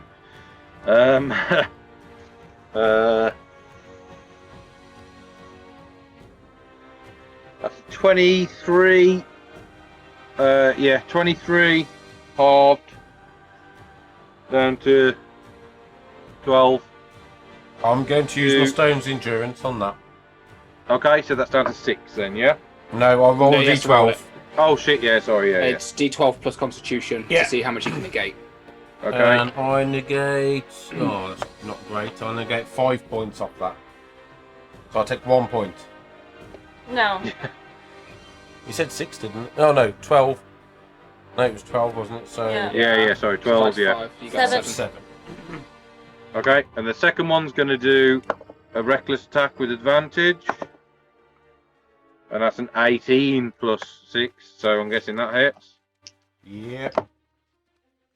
Oh, they're fucking awful though. That's 14 down to 7. I don't know. So I've got a question. As in Yo. reckless attack from Barbarian. Yep. So they both get the. So the two that are now in front of Augen have got advantage on attacks against them. And then the other one is gonna go grrr, and do a reckless attack on you, which is needed because the first one was a 4. Second one that's a 16 to hit. Miss. AC's 18. Okay, so as it lunges forward, shing, you manage to duck just out of the way, and it doesn't seem to hit. But you have got advantage on the attack for the next one. All right then. So Kuri, you're next, bud. No worries, I've got with advantage. Let's go, baby. Oh, I'm gonna need the advantage here. That's gonna miss. That's 13. I rolled a 5 and a 6. 13, yeah, 13 just misses. So as you swing your flaming Mackie, it misses. I'm just going to go and quickly grab some batteries for me, mate. That was the world's worst advantage. Full on 5 and 6. Well, I'll get advantage on both Both of of those. Yeah. I Well, think we're you gotta choose screwed. one. Well, obviously I got to choose one. I think we're screwed. Nah, we'll be alright. Would you be able to take them? Yeah, they're only monitors. Yeah, they're not too hard. Only challenge rating 7. They're not really. I know. Okay, so I've just picked up my pencil and launched it across my cellar. Okay. Is that your full turn, Curry? Yeah. That's all I can do, to be honest with you. There's nothing else I can do at all. Okay, start rolling better then. Oh, sorry, no, Lana. I can do. So, hold on. No, go on. I can use my bonus action to reinforce the shield. For that one turn. To increase my AC for next time. Okay, that's fine. Pound is a pound.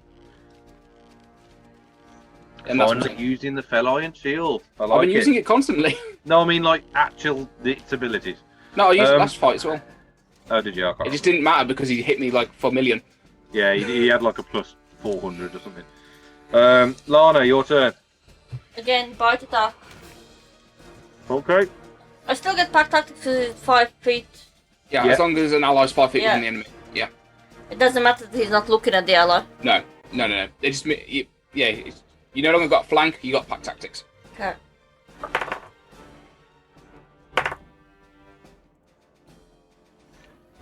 Yep, natural 20. Okay. Roll damage then, please. Cheers, Jim. Algren, what's your health looking like, mate? Not the greatest. He doesn't want to talk about it. Yeah. You have got health potions, remember? Do I? Because you've never end up using them. I've got one. No, I've got one standard poison and one large red liquid. That was health potions were used, weren't they, beforehand? Yeah, When we were fighting they the were. orc? The large red liquid wasn't. Fair enough. Oh, is that You a all, health no, hang potion? on. You all had a health potion. Mine was But consumed Algren against the had orc. a secondary large red liquid. I did have a large red liquid. I just wanted to remind you. Remember to look at your inventory. I didn't know what at the start large of- red liquid was. I mean, don't? I'm looking at my inventory. I've got healing kits. But Yeah, but that's more like. yeah, yeah. I can stabilize. I can't do anything else with them. No, healing kits you can. But No, it I don't have takes the feet. you- I can't. Okay. I don't have the feet. I can only Okay, stabilize. all right. Yeah. I know what you're saying, mate. But no, No, I simply can't do That's that yet. 23 damage. Decent. Fucking hell, maths. Okay.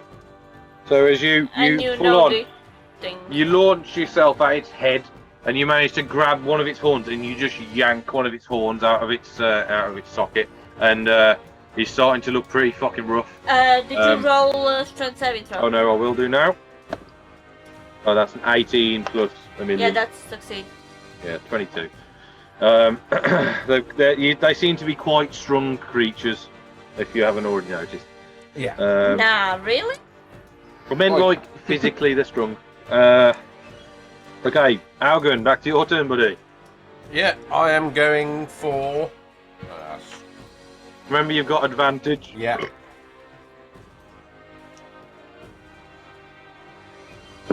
So with advantage, the first one misses. Do I get advantage on the second one as well?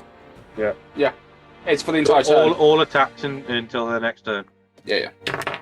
It's what you need to remember when you use Reckless. That's better. You said both of the first two advantage. Yeah, my miss. my highest was a 5. What the fuck? What is your plus to hit? Plus 6. No, I mean my highest roll was a 5. Oh, okay. Sorry. Yeah. So this one hits. That's. Hang on. That doesn't sound right to me. 6 plus You're using a +1 weapon. What's your strength modifier? Plus 3. Plus 1 Yeah. proficiency. Your proficiency's +3. Yeah, so that's a +7 instantly off the bat. Okay, I've still got my proficiency down as a +2. That's why. Okay, it still misses, but remember that. It's yeah, +7 it should at the be a moment. +7, yeah. Yeah. Yeah. I thought that didn't sound right then. I was like, hang on. Yeah, I'm so when checking you level up, make sure you look at what your proficiency for your Yeah. classes. Oh, think it's every- I've just changed everything I now. think it goes up every 5 levels, don't it? Yeah, Overall. it's not very Yeah. often. Yeah, because it goes up to +6 in the end. All right. So yeah. Okay. You're welcome. Yeah, You're so welcome. this one hits, that's a 18. Okay, yeah.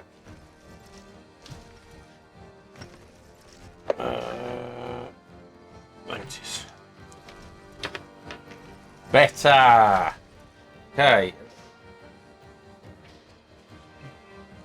19 points of damage. Nice. Are you separating your bludgeoning, so you're slashing from your radiant? Make Okay, sure so always that's 17 points of normal damage, 2 points of radiant damage. Okay. Oh no, Yeah, it's always important to separate them. no, it's a D6. That's the radiant, isn't it? It's a D6 plus half your level. Yeah. of- Okay, so that half your level. was.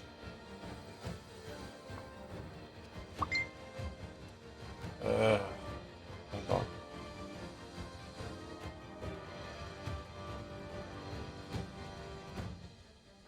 For 4 points of radiant damage, that was.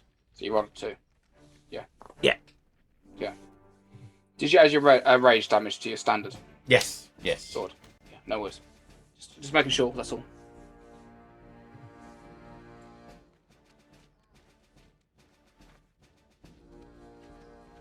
Right. What damage did you do in the end after everything? It was 19 originally, and then you did some other stuff, didn't you? No. It was 19 overall, but that was including 4 points of radiant damage. Okay. Yeah, that's what I was just double checking because you confused me. Okay, so as you full on, once again miss with the first attack, and then you just bring it round and you slice across its chest. It's starting to look a little bit beat up. It's not looking particularly healthy.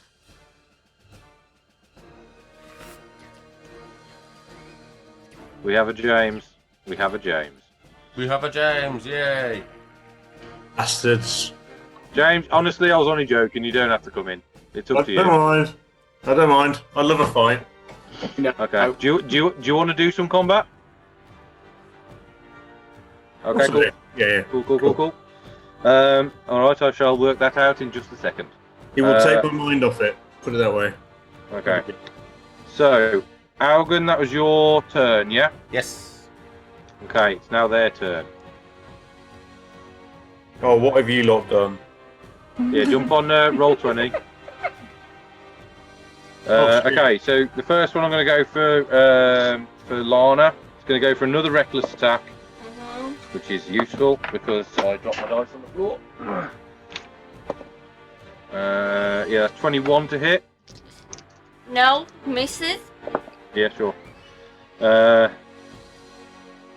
13 slashing damage down to 7.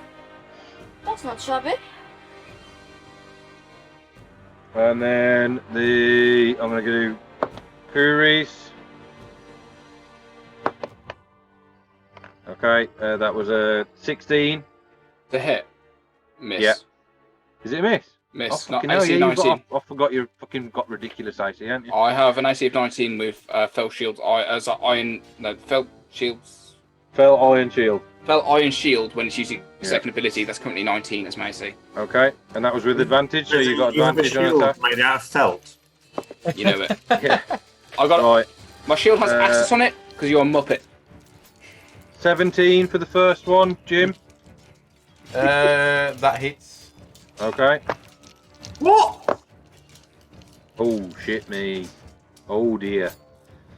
Oh, dearie, dearie, dearie. Oh, dearie, dearie. Okay, Jake's hats come off. That's not a good sign. That means that was a crit. He did start the session by having a nervous poo, so this is going to hurt. Yeah. I've already I'm so taken a glad. load of damage. That's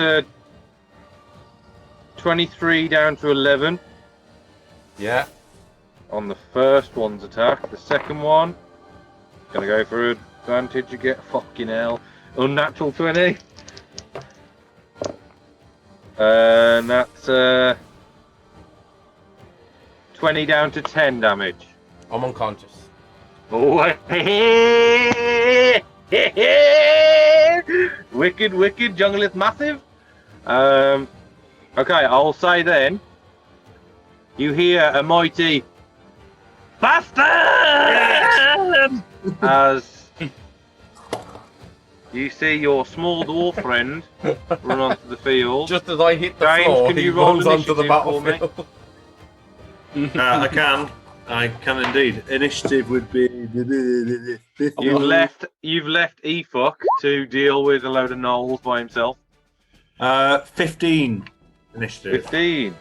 Fucking hell. That's the second highest, so What? right, let me just quickly change the order. Man comes in like bastard. Yeah. Right, it'll be so Astus, you can do your first turn now, mate. So you're there at the start of your turn on the map. So where is this beautiful little bastard? Just at the top, if you can see him. Okay, and So what you've just you've killed a couple of gnolls, and you've just heard that there's a bit more fighting going on than you thought there was, and you've ran over the clearing to see your mates get the shit kicked out of them by a bunch of minotaurs. Okay, so for the viewers at home, we had a medical emergency. Sorry, I've not been here. I will. Just go kill people. I will move. Can you let me work my character, please? Oh shit! Oh yeah, because I've just had to re-add it. Sorry, mate. No problem. Yeah, I accidentally deleted them earlier, so I've had to redo their order. Okay, you should be able to do it now. So 1, 2, 3, 4, 5. That's Okay. Jim, isn't it? No, that's From there, me. No. you've literally just seen one of the minotaurs knock Augen unconscious. You can just about see half of Augen kind of drop to the floor as he gets pounded on. Okay. And so that's Jim looks Curry. nervous. Jim looks nervous. Is that Curry in front of me then? It is, yeah. It's me in front of you.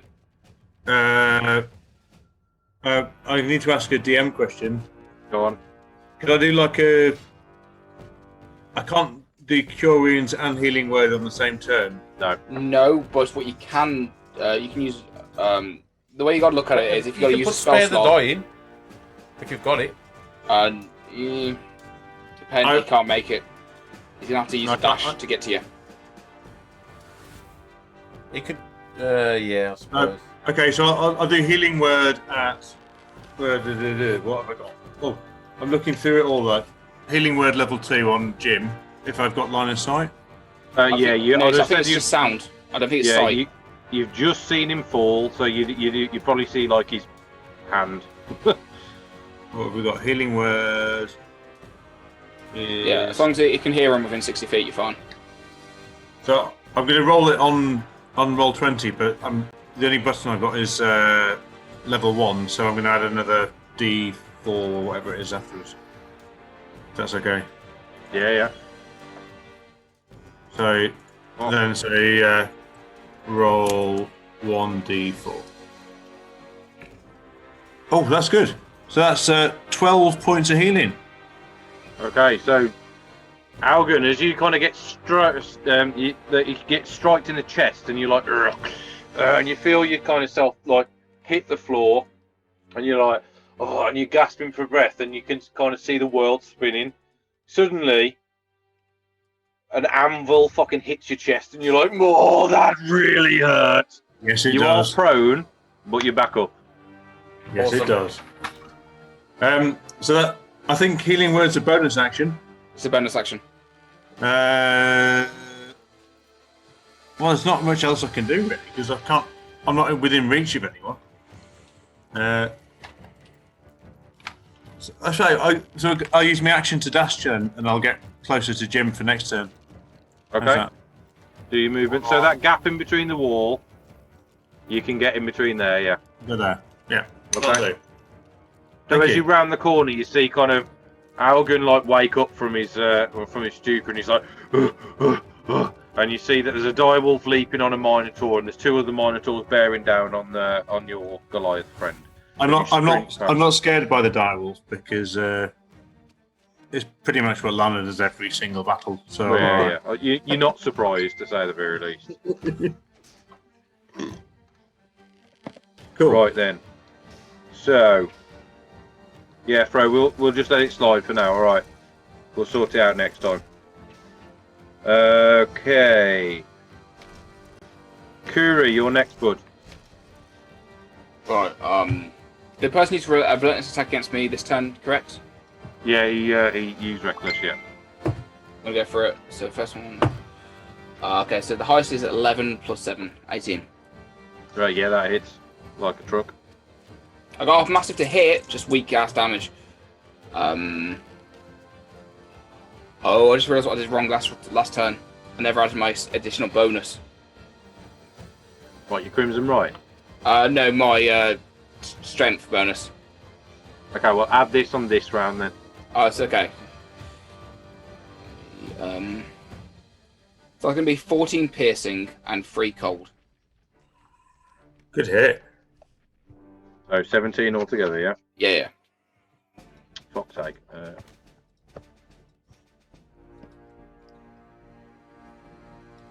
We will forget the fact that I forgot to add a single other addition to my last build.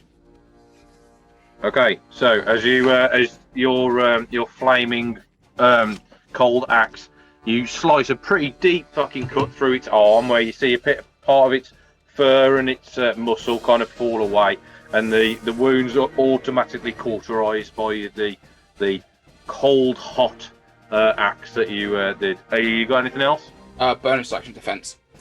Okay, so yeah. Plus your AC again, yeah? Yeah. It's the only thing I can do for the moment until I get other shit. Lana, your turn. Okay. I would like to go for a bite attack. Okay. Huh.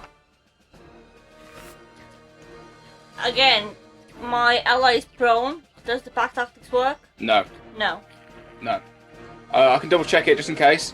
I think it's incapacitated or prone. It says if the creature of the ally isn't incapacitated. Okay, I guess he's not incapacitated. So I guess it does technically no. So yeah, you would still get pack tactics. Yeah. Awesome. So that Algan's holding onto his ankle. Please stop. That's unnatural 20. Yeah, that probably hits. So I was going to to go for a quick piss. That's it. I was going to say, after this round, I might have to go for a wee. We can have a quick break after this round. That's 8. 8 altogether. Yeah. Okay. That was a got bonus very action? shit roll. Yes, as a bonus action, I would like to expend one of my spell slots to heal myself. Okay. Go Is it for just your me heal. who sees Algin as the Black Knight from Monty Python? Just A little bit, yeah. A little bit. Like, he you might have just healed him, but he's hurting. Oh yeah. He's got, like, a couple of good fucking gashes. One on Okay. his leg, shoulder, I chest. Bleed healed on by you. 6 I'll points. bite your legs off. You're fixing this.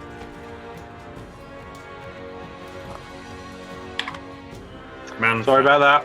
I really needed a wee. So, 2 rounds of holding wee is not advisable. Okay, so that was the end of the round. So straight up to the top of the round, Algan. You've just been healed by your friend who's appeared out of nowhere and left F up to go and deal with the gnolls, because gnolls are really easy to kill, minotaurs aren't. Yeah. Okay, so I'm going to use half my movement to get up. Yeah, that's fine. And I'm going to go for 1 attack. Which one? The one you've already been attacking, yeah? Yeah. Oh, I'm getting straight back up into his face. Okay. So that is 26 to hit. Pretty sure that hurts him quite a lot. And the second just attack saying. wouldn't. The second attack would be 9. Is that with advantage? Oh, yeah, it's advantage. The reckless attacks, remember? Remember, pretty much from what you've noticed, they're all reckless attacking to try and kill you. Do they just keep reckless attacking? Well, from what, unless I say differently, Fro, yeah. what's the matter? You are.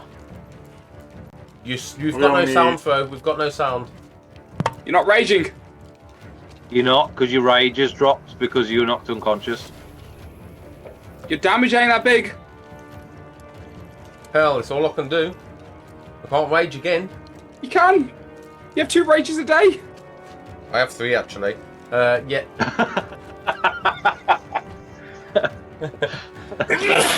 Okay, bonus action. I'm raging. That's fine. Yeah, that's fine. First time you've been knocked unconscious, I'll let you off. Yeah, I've never been It's knocked almost as unconscious original while as, raging before. it's almost as original as Justine saying, "I will become a direwolf." Yeah, so they're both hit then. It was so weird he's going to get through that entire round, try and do damage, and then be open season to get killed again. I didn't realise that once you go unconscious. Yeah, it's once you get Well, it's incapacitated or obvious not. it's obvious if you think about it. Yeah. I'm okay. No, I'm still angry. So you got stuff like persistent rage and stuff. Yeah. Or you're so angry you can't die. Okay.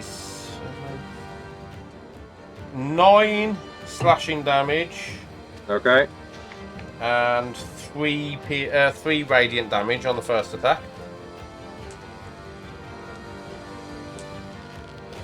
Oh god damn it! 4 slashing damage and 5 radiant damage on the second. Fucking hell. My damage dice are just fucking me over big time. Okay. To be fair though, with the 2 slashes that you do, he's starting to look pretty rough. You see that the cuts that have kind of slashed across his chest, they're starting to like actually take chunks out of him now. He's looking pretty rough. Astus, because you jumped a turn, it's now your turn again. I'm gonna go. What's up, brother? High five, and I'm gonna do a melee spell attack. You know what's coming. Inflict wounds, you bastard. Inflict heals. Oh no, that's really bad. So that's a 10 to hit, so I miss. It's advantage because he had reckless attacked, so Well, you get to roll again. That's really helpful because that was awful, wasn't it? Oh no, that's even What? worse. That's a 9, so I missed. For God's sake. What spell? I should have said I'm going to use my rational here. My rationale. Because he was already looking rough. I was going to use. Hang on, what spell are you doing? I was going to use an inflict wound on him, but it didn't work. So Well, what have What you level? got? What's your to hit? What's your plus. Oh shit, that's absolutely rubbish, isn't it? I think I pressed the wrong. I was going to say, something didn't sound right about those two attacks. No, Plus my 3, spell plus attack 2, bonus- plus 5. Yeah, no, it's fine. He's level 4. Yeah, it's rubbish. He doesn't have the proficiency bonus. Okay. Bonus. Bonus action. See, I don't think I've rubbed my spells off from last time, if I'm honest. You have had a long rest, so you would have reset stuff. Okay, so I'll just do a spiritual weapon behind him. Can't. Inflict wounds. You can. It's a low wall, but it would have disadvantage on attack. He's already using a spell attack. He has to use cantrip now. You can't use 2 spell slots in one round. Oh shit! Yeah. Yeah. Okay. I'm sorry, mate. No, it's all right. It's all right. Yeah. It's all better good than we get Adventures in Ovavarden stats telling us off. So One day. So for my bonus action, I will healing word Jim. Algan. Can I do that? Level 1? Probably not. No, I No, can't. it's got to be a cantrip or a physical attack. Cantrip. Okay. I will put guidance on Algan. Okay. Is that the one with the plus D4? The spell saves, yeah. Yeah. Well, I don't know, just to like skills checks, I think Yeah. it is. Yeah. Okay. Now it's their turn. So I'm going to do same as I did last time. Justine is going to go for a reckless attack on you. Sorry, Lana. Oh, first one's a 17. Yeah, 17 plus 6, so that's 23. Okay. Ooh.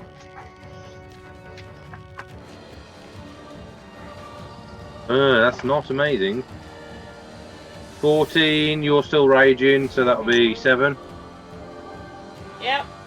Okay, so that's 7 as it dives towards you to go and snap your face off. Next up is Kuri with a reckless. Oh, I don't think that hits. That's oh no. 14 plus that's unnatural 20. Does that hit? That's a hit. My AC is 19 with the shield. I thought that's why it confused me. Oh my god, bad rolls finally. That's 11 damage to you. Let me just mark this off. Okay. And he, no, it's just he's going to stay there. Next one is he's going to turn to the new dude because he seems like he's fucking doing some healing and shit. And he's going to go for reckless attack. Oh, yeah, I'm pretty sure that hits. Yeah, that's 23 to hit. Doesn't hit Yes, it because I'm too small. James, keep in mind, you don't have the +1 from the day of your armor added onto you because that was given to Jim earlier on.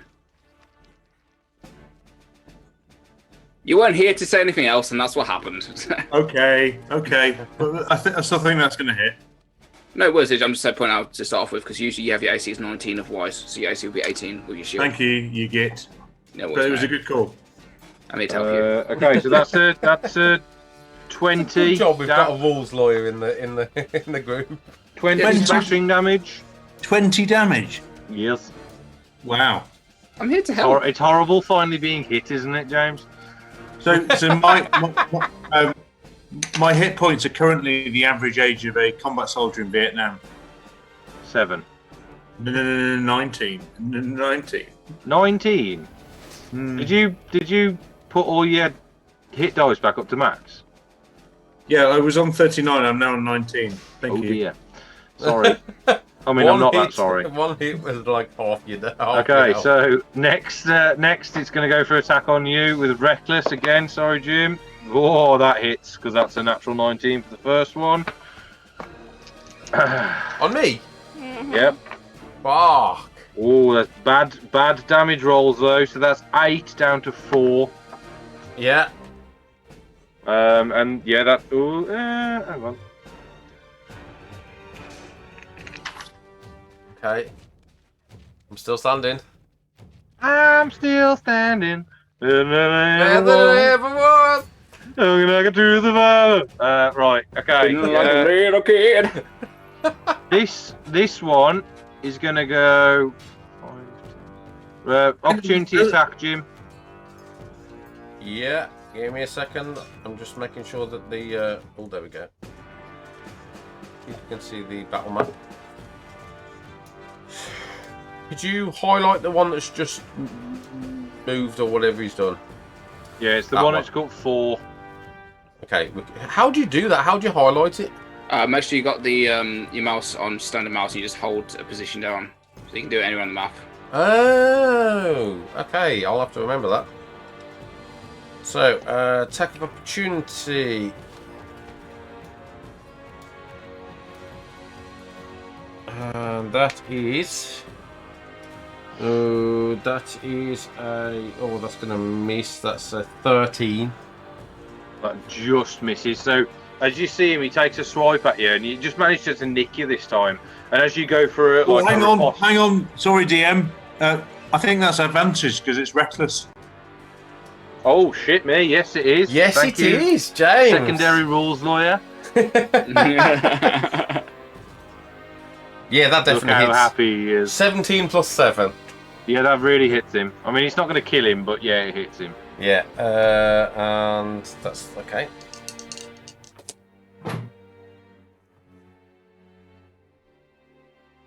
You don't get Barbarian's ability on that one.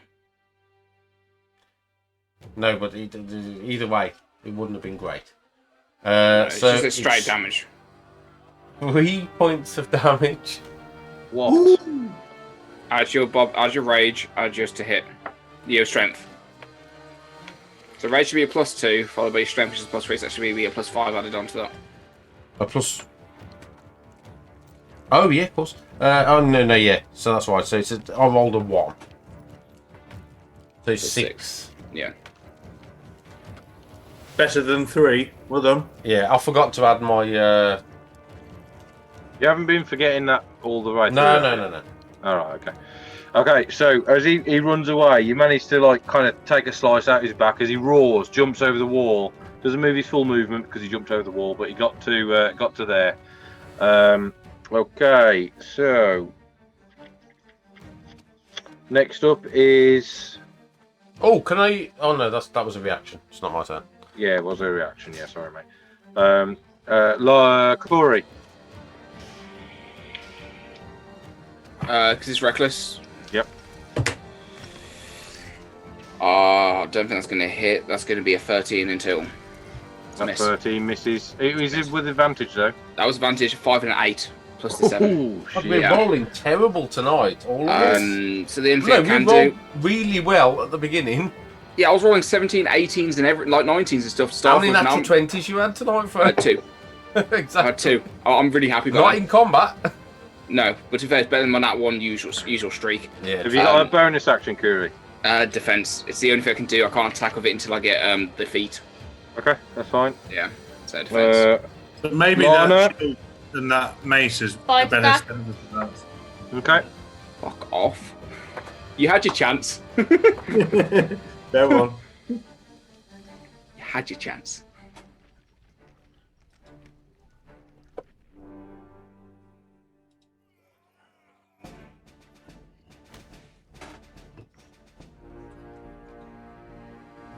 $21. That hits.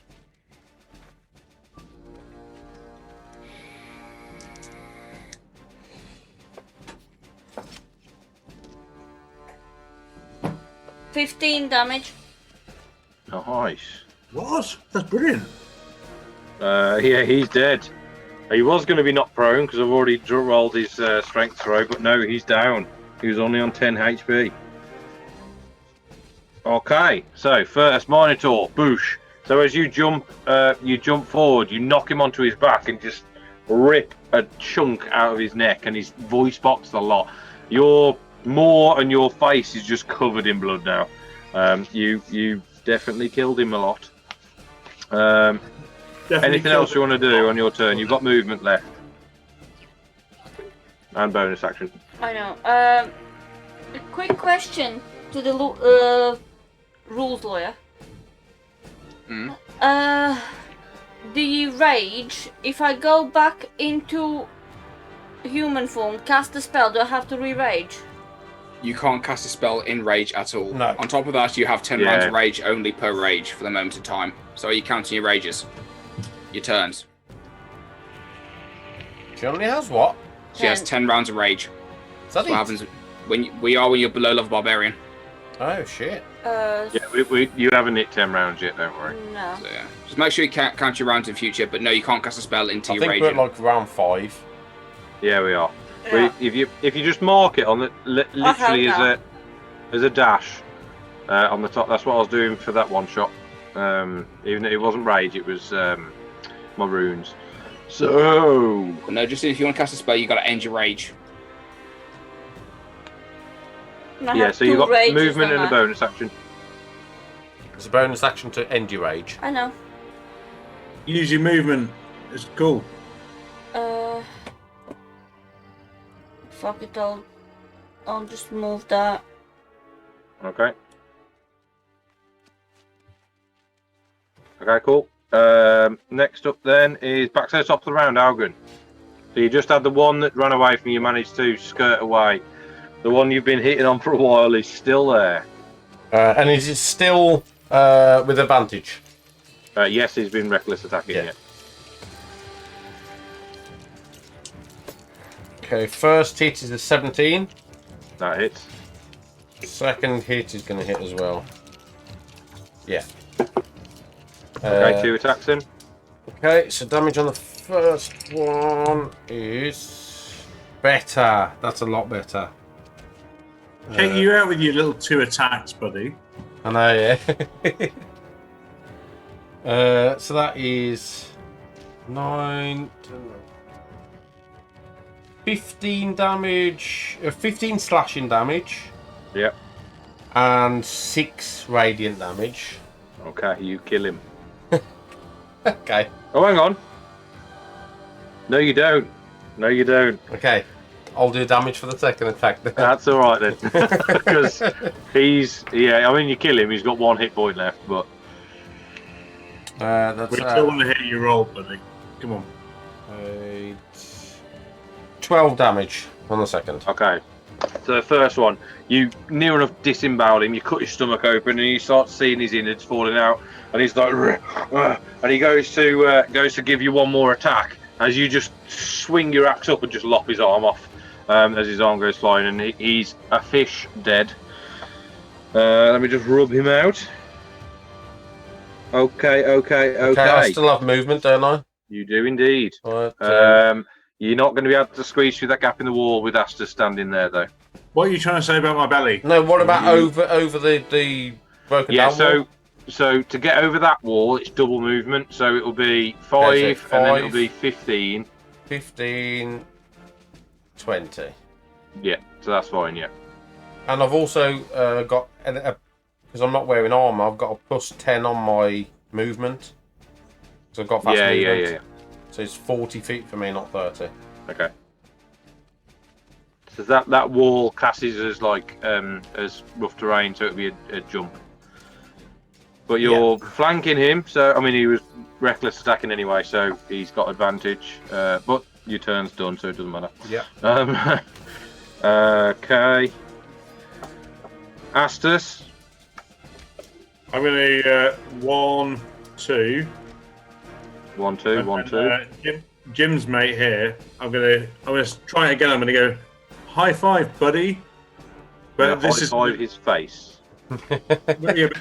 so this is gonna be a level 2 if I hit. Rolling the dice, which is gonna hit is a 21 to hit. That's hits, yeah. So he can have. Oh, that's really disappointing. 8 + 1 + 4 + 1. A whole 14 points off 4d10. That's rubbish. Not that bad. Oh, that is bad. I mean, that is quite bad. That is bad. I was trying to be nice, but... What did you say it was? A D10? I'm rolling it again just because I just want to see how... Oh, that's even worse. That's good. Better. James, get your real dice out. Roll 20. He's going to fuck you over, man. Oh, man. Yeah, dude, start rolling with real dice. That's Yeah. better. Yeah, that would have been better. What was that? A 14, 13, 14, 26. Yeah. So Yeah. 14 Gets- points of Right, next session, dude, get some real hurty dice bum out. damage. Hurty bum damage. Yeah. Right then. That's a point, James. If you ever drop them that dragon off, tell me when you're going to do it, because I'm going to buy you some fucking dice. He's got loads. Everyone else has had He's got a dice. whole You box haven't. full of them. Can't you remember his briefcase that he brought round? Yeah, but I didn't buy them. Right. To be fair, yours have been doing me good. So, in bonus action, I'm just going to, like, growl. All right, Lana. Oh, no. That's a free action, isn't it? That's a lie. I cast guidance on Curry again. You don't have reach. Yeah, you can't do it because of reach. Right. It's now their turn. Angry Minotaur Man. Fuck it, I'm gonna do it. He's gonna back up, so that's 2 opportunity attacks. Augen and Astus. I miss. With advantage. With advantage. No, he is not. He's not used reckless. He ran away last round. There's no reckless to that. Oh no, yeah, well, yeah. So yeah, it's his round now. So technically, it wouldn't be. Oh, so just my first roll. Just your first roll. It's a 12 from me, so I miss. Okay. 15. That hits. Yeah.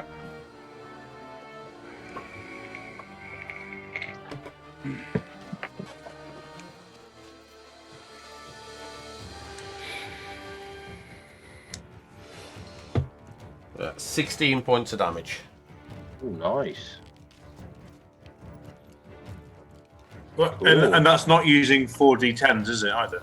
Like, you actually managed to do it with normal dice. Yeah. And then Yeah, because there's a +5 plus whatever he's rolling. So D12 he's plus gonna 5. back up and then charge back at Astus with a reckless. Cool, fuck, that was reckless. That's fucking shit. So he misses. Gee, I rolled a 2 and a 4. So he Welcome to backs my up. rolls tonight. He backs up, takes an attack, and then runs back at Astus. And Astus, your shield is the same width as in between his horns, and you just lock down, and his horns go whooshing right in front of you, and you're like, "Rrr." Which is lucky because it Can I would use have your reaction to say, I feel your pain, buddy. I feel your pain. been... So you lock into him, and you're like, "Rrr," and he somehow doesn't fucking do any damage, but he's got an advantage on his next attack against him, and the other one is just going to keep pounding on fucking Curry. Okay, 14 to 15, so that's a 20 and 21 to hit. Oh, shit. Okay. Then with the great axe, and that'll be... Oh, shit. Oh, no, it's not too... Yeah, it's pretty good. 18 slashing damage to you, bud. Okay, just give me 2 seconds to work this out, please. Take 1 away from there. 7. That's 20 minus that again, so that'll be up to... Okay, that's fine. Okay, yeah, so he's got advantage against him next turn. Okay. No, it is Kuri. Going straight for my attack as usual. First one's a natural 16, because it's advantage. Okay, it's going to be 16 plus. So. The damage is... Okie dokie. 11 in total. 3 cold. You add in your Crimson Right? Yeah. Because your damage rolls are really low at the minute. I roll 1d8 for standard dice plus my strength additions. So I rolled a 3 plus 5, so that's 8 in the piercing. Yeah. And my Crimson Rod die is only a 1d4, which is I rolled a 3 on. Shit. Yeah. So what was that again? Overall, 11. Yep. Okay, so once again, bonk him on the head. It hurt him, but doesn't seem to have hurt him that much. No bonus? Defense again. Okay, sound. Using the shit out of that shield. Lana. Anything I can do. Okay, seeing that one of my allies is being attacked, I will run there and pounce on that dude. Didn't you not change from a direwolf to a... No, I decided No, not she to. was gonna, but she didn't in the end. Lana, couldn't you jump over my head though? Because I'm really short, and you could maybe go behind them. You're not that short. You're still like 5 foot. Yeah. Well, You're just stocky. 4 foot. That's 15 to hit. I'm 4'8" actually, and actually 8 1/4. I'm gonna add that. It's law now. 8 God damn it. plus 3. That is 13 damage. Alright. Okay, sound.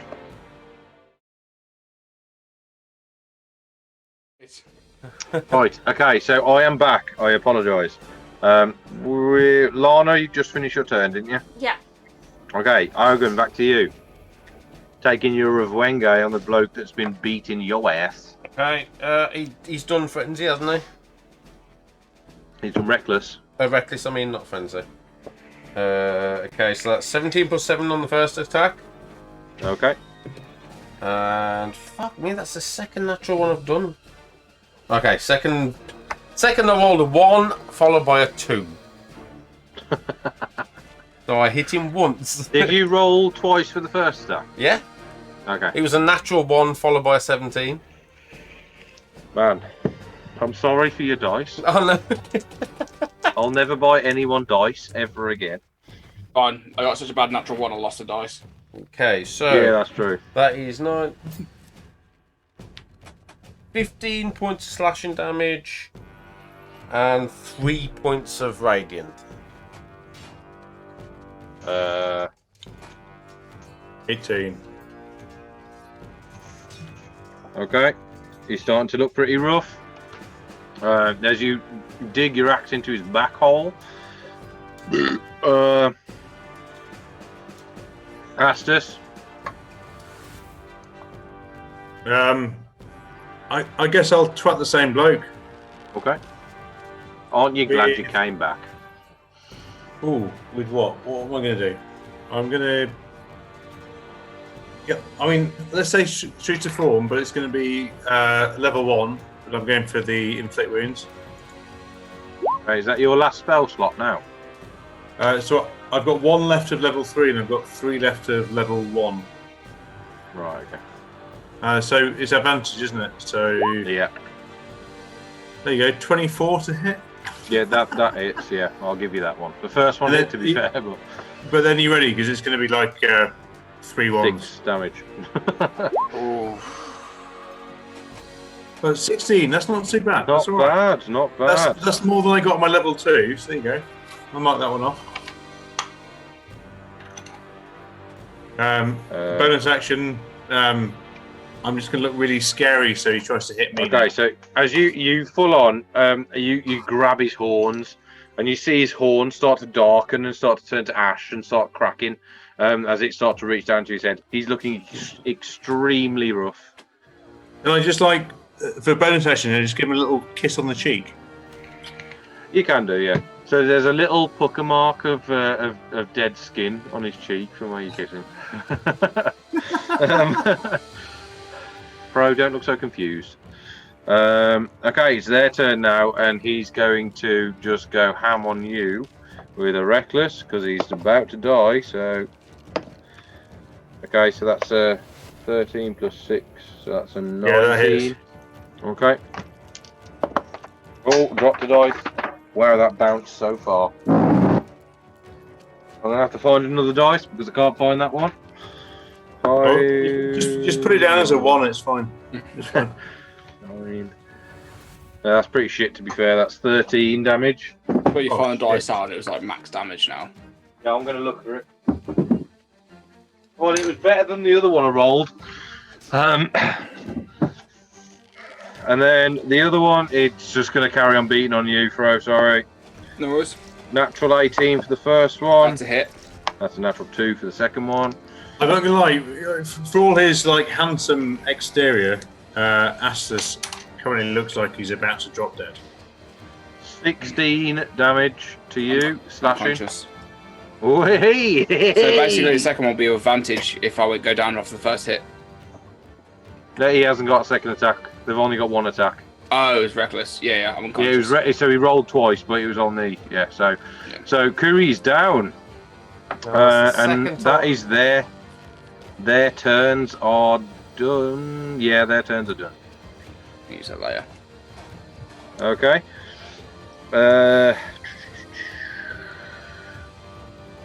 Kuri, roll a death saving throw for me, please, bud. Oh shit! 12 success. 12. Okay, mark 1 success down then, please, my man. No worries. Lana.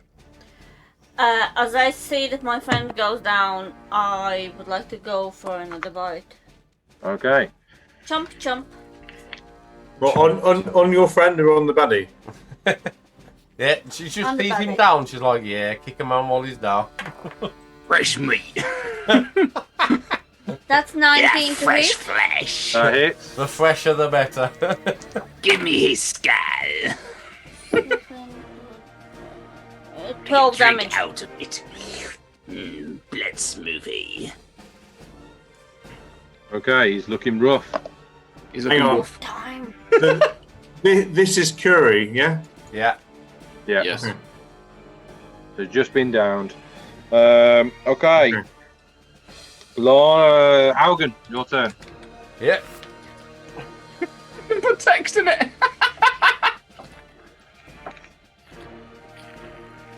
You just kill it, mate. 14. A hit. Yeah. That is their AC. Oh, thank. Look, hang on, with advantage, remember? Because he Yeah, reckless. that was with advantage. Okay then, yeah, yeah. It was another natural one before. Oh my god. You lot need to purge your dice in holy water or something. This is fucking ridiculous. Okay. Oh, that's better. Oh no, it wasn't as big as I thought it was. Okay, so that's 12 points of slashing damage, 5 Okay, points well- of radiant. Okay, so he is proper dead. Oh, thank God So- for that. Proper dead. You're proper dead. Proper job. You bury your axe into the back of his neck, and you kind of see him go. He turns to you, and then he just falls to the floor, twitching and very dead. Well done, mate. That's brilliant. Okay, so Astus. 1, 2, 3. Level 2 cure wounds on Curie, Okay, which is 15 points of healing. fucking hell, decent. Okay. Yeah. At least I can roll okay on that one. You're fucking lucky because as he's prone, he's going to go for advantage anyway. Oh, that's fucking okay. Yeah, I've got a bonus action. I want to utter a witty epithet, Okay. which has no effect. But carry on. No, mate. If you had, what was it? Vicious Words mockery. of Vicious mockery. mockery. Yeah. Yeah. Words. I was going to put words of hurt. Words What I of should hurt. So what I should have done is just done whole person, but I didn't. So Why, crack on. why to I'll- me does words of hurt sound better than vicious mockery? Words of hurt. Mate, that's why I'm a bard. See, I'd love to see a bard go. You're not even worth the vicious mockery. But As also, a vicious our mockery. DM can't call it Tasha's vicious mockery because he's married to. Well, he's with Tasha, so Ashar is the witch. you can't say Tasha's vicious mockery because you get in trouble. It's not Tasha's vicious mockery, it's Tasha's hideous laughter. You think? Okay, so Kuri, it was a 18 Hits. because you're prone. Yeah. Shield's effect wears off when I'm unconscious anyway. Yeah.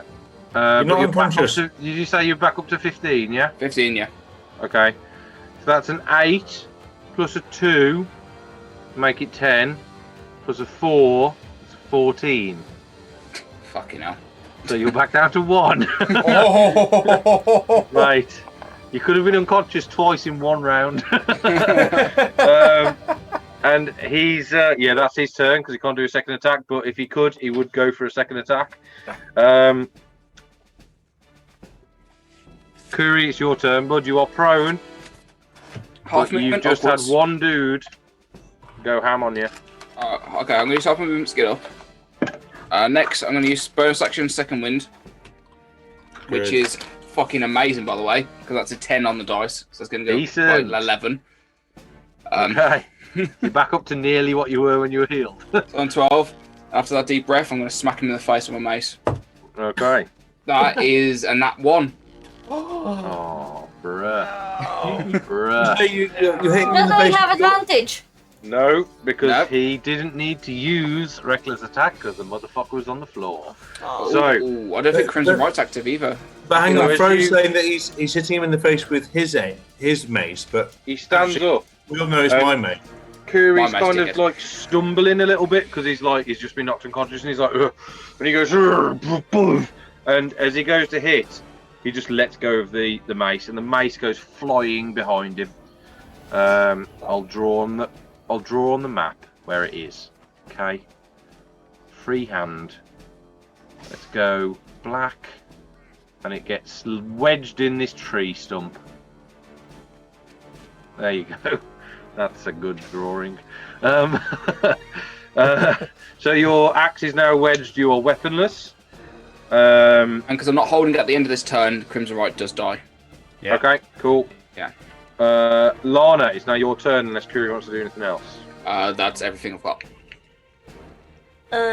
I'm going for a bite. Okay.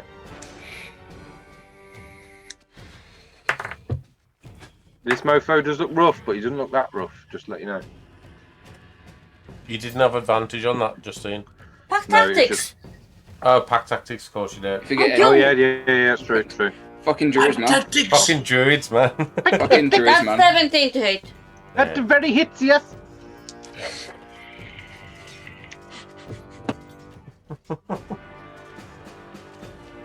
You know, 16 damage. Ooh. Okay, so as you tear a chunk out of his bicep and part of his muscle comes away. And I start to growl at him. Of course you do. Of course you Because do. you haven't been growling the entire time. Grr, I am really angry now. I need to assume your wolf always is like every situation. Is just, He's now looking pretty damn rough. Algan, it's your turn, my friend. Right, I've got to finish this mother. Oh, off.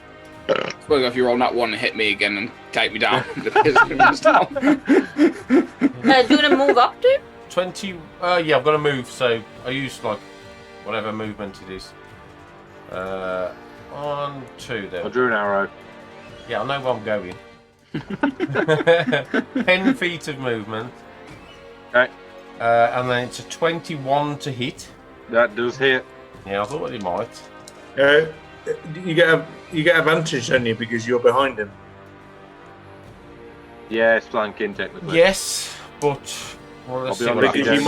you might get a 20. You never know. You don't No, need I got a natural 1 on there. For fuck's sake, these ones tonight are killing me. Without their reckless or frenzy or whatever it was, I'd have been screwed. I'd have been really screwed. Right, they're reckless attackers. That's one of the reasons why when they were winning, they were like, yeah, let's fucking just go all out. But Okay, Evidently. so it is 15 points of slashing damage and 8 points of radiant. Bloody hell. how would you like to do this? Yes! Okay, so So you've just seen him down your friend, and then your friend get healed, and then nearly down him again. which at this point am I attacking his back? Is he facing away from? Yeah, he's literally just recoiled from attack from Kuri. Okay, I'm going straight down the spine. I'm just gonna like a really bad blood eagle. Okay, Oh, yeah. so as the Minotaur kind of like Blood eagle. you see him, it's Blood like eagle.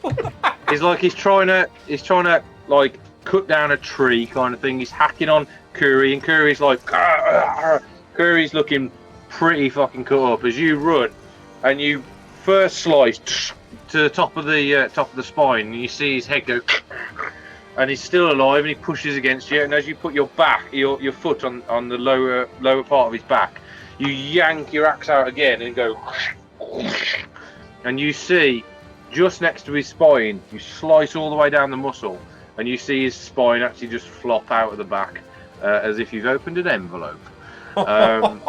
And he kind of goes, and there's one last as he falls down onto his face. Well done. 2 of you got downed during that fight. Yeah. I would just like to let you know. You are now out of initiative. Efok runs in at this point, and you see he's sweating. He's got cuts on his face. He's looked like he's been in a bit of a brawl, and he's like, oh, "They're all dead." Oh, you're all dead. I mean, nearly dead. Oh, yeah, they're all dead. He managed to take down 4 gnolls on his own because YOLO. I knew you could handle them, but I think it's a good idea that I joined this lot. So well done, brother. I would like to turn back into my mace. Okay, humanoid. so you do walk over, and your mace is full on, wedged in the trunk, and you do see that the flames are licking at the trunk and have started setting it on fire. And you yank it out, and you're like, and you've got like cuts across your face, your eyes swollen. Your me and you bleeding. look raw. Yeah, Algan, you don't look much better. I finished the game on bleeding. 8 hit points. I finished that on. 8? You're also bleeding from Mate. every orifice. I'm on 6. I didn't want to scare you lot, so it's fine. Astus, you're also feeling shit. My God, that was a close. I'm on fucking call, 4 that hit was. points. You're on 4. No, she's not. She's. I no. turn back into humanoid and I'm Oh, on 4 full. hit points. Oh, I thought she said 4. Yeah, because she's a fucking overpowered. So, I would like to stop raging now that everything's calm and settled. Okay. And I would like to start healing one by one. Okay. Yeah, in that last seconds of my rage, those 6 seconds at the end of the battle, I'm just gonna stomp on his skull. Okay, so you walk up to him as Lana's like kind of preparing and stuff. You walk up and you look down at him and you just go. And surprisingly enough, even with your rage, it doesn't splatter the skull like you expect. But you do feel the crack. You see the skin split and the horns part, and your foot's like in the back of his head, but it's still a skull. So I have to roll to try and get it back out again. No, you've just got a Minotaur skull shoe forever now. like Crocs, but like a Minotaur version. You've got a Minotaur slipper. These are my Minotaurs. Fury, 9 hit points. I'm going to reject any possible healing in the situation. As in, I'm just going to say you're trying to go to heal me. Save your magic. It's not worth for the moment.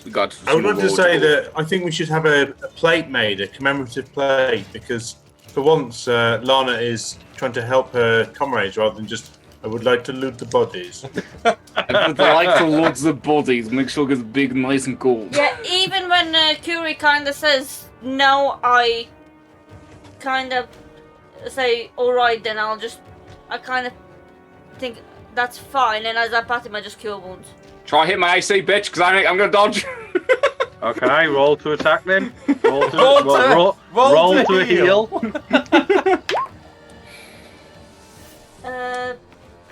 Plus what? It's a hit. It'll be your spellcasting modifier, technically. Yeah. 19. It is. You rolled a 15. Plus 4. Oh, bonus action. Oh, that's my AC still. Fuck. You're like, no, I don't want to get healed, and then she touches you. You go, I don't want to get. Oh yeah. That's the spot. That hit the spot. That hit the spot. And you're like, oh babe. Oh, that's good. Oh babe. Oh, okay, I'm good. Don't heal me again. I've just given you 7 points for what I Oh, 7. mattered. You got 7 points. I've been distracted once before. Take it again this time. Jake, I'm going to down my random bottle of large red liquid.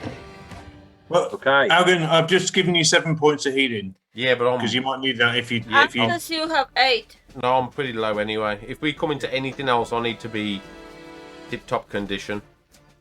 Well, I'm going to use this opportunity to be like, there's no need to waste your magic there. He looks like shit. Why would you waste it? I can sleep on the cart. Asta, did you add your 8? I did. Thank you, darling.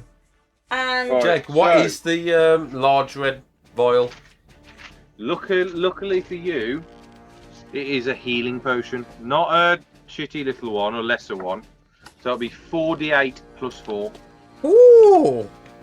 Damn! I'm completely out of spells, guys. Just so you know. Okay, I'm going to give you your XP now. Let me sleep. I'm gonna say at the end of the session, so no one starts iffing and jiffing about it again. You all get 700 XP. So Justine, I'll try to find. Bro, Justine, what did you say is you this were when we on? do our level up dance? I was on 6,655, so I'm just adding my points now. Okay, and I was a few ahead of you. 7,000. Did I put it on a new sheet or something? Justine, you're on 6,155. so what So it you're is? now. 6,000. You were on 6,155. Okay, now it is 600. We got 700 XP. I'll have to do the sums, but we're both level 5 now. 6,855. So now we can do our little level down. I'm essentially halfway to level 6. What are you on now, Fo? 7,355. Right, show off. No one likes to show off. So I'm not the highest here. So between this session and next session, you need to level up your characters so we don't do it at the start of the session, okay? But you obviously are of initiative. What do you want to do? I would like to loot the bodies. Okay. Same. Investigation check for everyone who wants to loot the bodies. Well, someone else better do this.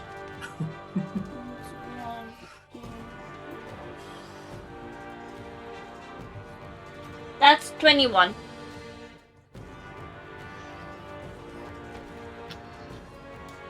Lana, you don't find much, but you do find some tattered leather clothing, and you find 6 gold. Well, I got 15, so I think I didn't find anything. You find 3 gold. Well, what I would like to do though is, can we just all their iron weapons? Can we just stick them in a pile, maybe? So what you find, they're all carrying great axes. The amount of metal in them isn't worth much because they're rusted and they're pretty battered, and they're single-faced. Great axes that seem like they're recommissioned, kind of like wood-cutting axes. They're just bigger. Well, damn you for trying to fix my broken ability. They don't look like they're worth much. But to be fair, if you ask your 2 Goliath friends that know quite a lot about beastmen, they will tell you that they tend to steal or recommission weapons. Yeah. So whatever they've got, it's never normally worth much. It's like they're living in the apocalypse, but it's not the apocalypse. They just choose to live like that. I would like to ask Curie though, that in fact, both of you guys, do you feel a little tiny bit better for what we've just done? Absolutely. No hesitation. Absolutely. I'm loving every moment. After saying that, with his Curie's now got a lisp and his eyes bleeding. I mean, I feel so much better. It's amazing. Look, Chris Eubank. He is now Chris again, I would absolutely do it again. Because I cannot hesitate this at all. I feel amazing. I feel amazing. Algan's like, he's a little bit like Mike Tyson now. My name's Algan. I feel like I did a good job today, and honestly, I can't feel my tongue. But when did Curie become the crazy Russian hacker? That's what Yes. It's not become crazy Russian hacker. This is not what I do. Oi, leave the So- crazy Russian hacker alone. I love that guy. He is hilarious. Anyway, kids. Yes. Can we make yes. camp, please? So we can, I you're suggest not gonna getting make out camp. the city before we make camp. Yeah, we need to We're on the clear the way outskirts for of the the city now. cart. No, I think turn back. Turn back and go We round. can go forward though, can't we?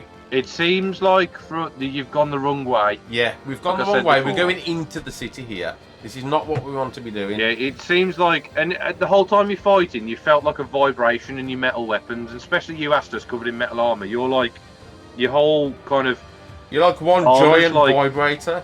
yeah, like you feel static constantly. As you're like, but If only I was covered in full metal armor. I've not got that stage yet, you bastards. well, chainmail or the amount of metal you've got on you is All right, pretty I'm much. being a pedant. I'm sorry. You are You just want big. polite, you twat. So Honest. I will say, if you want to turn back, it's up to you. If you want to carry on, it's up to you. I vote we turn back because this is going into the city. I don't really care. I just want to go sleep. But what if we take the path and it takes us out of the city? Maybe Well, could we were meet meant the to main meet board. up with, what's his face? What's his name? Trig. Trig? Etrig. Petrig. Trigger. Trigger. I thought you said Trig as in trigger. I was like, what? But at the same point, if we go back now, we're still basically wasting time. Wasting time for what? Well, we're on a timed situation from when we get back where the hunt's going to begin. Yeah, so it's going to begin in the morning. But then Well, say a not couple of days necessarily. away. I will say that you seem like you're heading deeper into the city, and you don't know where you're going. Yeah, I was going to say, we're I going will- I'll- somewhere that we've got no reason to go deeper into the city. Nothing at all. But what about if we're almost out of it? No, we're going into it. Yeah. Whoa, we're on the outskirts, heading in. Let's go deeper. No, okay, imagine this, yeah? You're here, you're heading that way. Yeah, we're heading towards the epicenter. Yeah. You're heading to the big bad place with the dragon. No. I mean, sometimes you have to go deeper to understand. Yeah, but sometimes they ask you to go deep and you just can't. But for the first time ever, as a DM, I'm gonna say no. You're not blowing up the city gates. You're not starting a war. You're not going to fight the fucking werewolves. You're going to turn round and you're going to go the way It you're sounds supposed to sounds like Kuri literally wants to fuck the city. go. Yes. So, are we all agreed that you're going to turn back? Yes. Fuck yeah. I mean, Fine. I mean, you don't have to. Astus is literally going. Right, we'll leave Kuri Guys, here. We'll leave Kuri I am here. hanging out my Everybody arse. else will turn around. We're gonna fight a dragon. Okay, I'll say you head back a couple of hours and you get back to the split in the road that you didn't really notice, and you notice that there's the small path that Etrig led you through the first time.